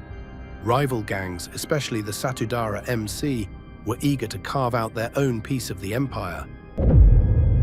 Assassination attempt in Turkey. Deportation wasn't the end of Arabici's reign, but now had become more than just a criminal. He was a moving target on an international scale. Rival gangs and old adversaries didn't see his exile from Europe as a victory. They saw it as a moment of weakness, a rare crack in the armor of a man who had spent years untouchable. But even in Turkey, the ghosts of his past refused to let him go. Assassination plots followed him like shadows, none more audacious than the car bomb designed to turn a high-profile charity event into his final curtain call. The explosion was meant to send a message, a violent exclamation mark at the end of his empire. Yet fate, or perhaps sheer instinct, intervened. A last-minute schedule change kept him away. It was clear to Nikati that his exile did nothing to dull his enemy's thirst for power. But Nikati was a strategist, not a brute. While some bikers lived by the motto, "War solves everything," he knew that alliances could be just as powerful as bullets. Word on the street was that he brokered deals with the United Tribunes, another gang with muscle, to bolster his forces against the Satudara. This delicate balancing act, crushing rivals while keeping allies close, kept him at the top. How Nikati managed to stay out of trouble always. Of course, law enforcement was watching closely. Every deal, every conflict, every move he made only intensified the hunt. In 2015, Spanish authorities finally issued a European Union-wide arrest warrant, charging him with extortion, illegal substance trafficking, and human trafficking. It should have been the end. But once again, Nikati played his ace, Turkey's no extradition policy. Even exile couldn't keep Nikati out of trouble. His past was too deep, his connections too vast. However, no matter where he was, the law kept coming for him. In June 2018, Turkish authorities finally made their move, arresting him in what seemed like a long overdue takedown. Just a few months later, though, Nikati was back on the streets, released due to insufficient evidence. If law enforcement thought they could keep him locked up, they were mistaken. Then came the year 2020. For years, Nikati had built his empire on violence, extortion, and narcotics trafficking, operating beyond the reach of international law enforcement. But in 2020, as Turkey waged its most aggressive war on organized crime in decades, it seemed like the net finally closed in. Since January of that year, Turkish law enforcement had been relentless, launching 253 operations, dismantling 176 gangs, and arresting over 1,100 members. The scale of the crackdown was staggering, a full-blown investigation of the underworld, targeting everyone from local enforcers to international lords involved with narcotics. Police weren't just making arrests, they were seizing millions in illicit assets, crippling the financial networks that had fueled these criminal enterprises for years. But the real shock came in June when authorities carried out the largest counter-narcotics operation in Turkish history. This was no ordinary bust, it was a full-scale war on the country's most powerful narcotics cartels. Police arrested 67 members of a major gang, including 2 high-profile cartel leaders with deep international ties. Arrest warrants were issued for more, and investigators followed a trail that stretched from Turkey's borders to the very heart of Europe's narcotics trade. Nikati had watched from the shadows, confident that his wealth, influence, and Turkey's non-extradition policies would keep him safe. He had been here before, arrested, released, and back in business within months. This time, though, as part of the nationwide crackdown, Turkish authorities arrested him in Izmir, the city where he had long operated with near-total impunity. It seemed as though he would be spending considerable time behind bars, but once again, Nikati was released. Nikati was too careful, too well-connected, and above all, too valuable to those who operated in the shadows. Now, in his early 50s, he no longer plays the role of the street enforcer, but make no mistake, his power hasn't faded. What has become of Nikati's influence? From the outside, Nikati may appear to have stepped back, letting younger, hungrier bikers handle the dirty work. But behind closed doors, his influence still lingers. Rumors suggest that Nikati remains a key figure in the biker underworld, pulling strings from a distance, using his decades of experience to shape the game rather than play it himself. If history has proven anything, it's that Nikati isn't the type to disappear. Today, Nikati lives in Turkey, far from the neon glow of the red light districts that made him rich. But something has changed in the way he presents himself now. You see, in the digital age, power isn't just measured in money or muscle, it's measured in followers. And Nikati knew exactly how to play the game. During this period, he discovered the power of social media, particularly the rapidly growing platform TikTok. Recognizing its potential, he meticulously curated an image of untouchable wealth, private jets, luxury cars, and opulent mansions, carefully hiding the true source of his fortune. For Nikati, TikTok wasn't just about flaunting riches, it was a carefully crafted illusion. The streets had shaped him, but social media allowed him to rewrite his story. He positioned himself as a self-made success, a man who had risen above his past and conquered the world on his own terms. Yet beneath the glamorous edits and luxury-filled feeds, the reality was far darker. Beneath the polished image of a self-made mogul, Nikati's criminal empire thrived in the shadows. It is rumored that his mastery of deception allowed him to weaponize social media, turning TikTok into a carefully crafted smokescreen that distracted from the dark underpinnings of his wealth. On top of that, Nikati's relationships with women also paint a picture of stark contradictions. On the surface, he appears as a charming, high-profile figure, often seen in the company of supermodels, influencers, and socialites. Lavish parties, exclusive events, and glamorous photo ops reinforce his carefully curated public image, one of wealth, power, and sophistication. But beneath the glossy Instagram-worthy facade, a darker reality lurks. Nikati's criminal past is deeply intertwined with the exploitation of women. From his early days controlling Cologne's red light district to his alleged involvement in unauthorized escort service rings, his empire was built on the suffering of countless women. While he enjoys the company of models in elite social circles, reports of coercion, trafficking, and violence against women in his criminal operations tell a different story. Not only that, but Nikati's role as a businessman in recent years has also helped him make connections with very important people. People who would indeed help him out if he had trouble with the law. You see, while violence and intimidation built his empire, Nikati knew the value of legitimacy, or at least the illusion of it. In Turkey, Nikati expanded his business into the private security sector, offering protection services for high-profile clients. Given his connections and the shadows he moved in, his security firms were a goldmine. For the right price, he provided specialized high-end protection, blurring the line between security and organized crime. Authorities, frustrated by his ability to slip through legal cracks, found themselves battling not just a criminal mastermind, but also the perception he had carefully constructed. To the world, he was no longer a ruthless gang leader, but a wealthy, untouchable businessman, living in luxury while his past faded into myth. What frustrated law enforcement even more was seeing how much wealth Nikati had accumulated. His sprawling collection of high-end properties stretched across continents, each more extravagant than the last. The controversial wealth Nikati has gathered. In Turkey, rumors of Nikati's presence echoed through the elite resorts of Bodrum and Antalya.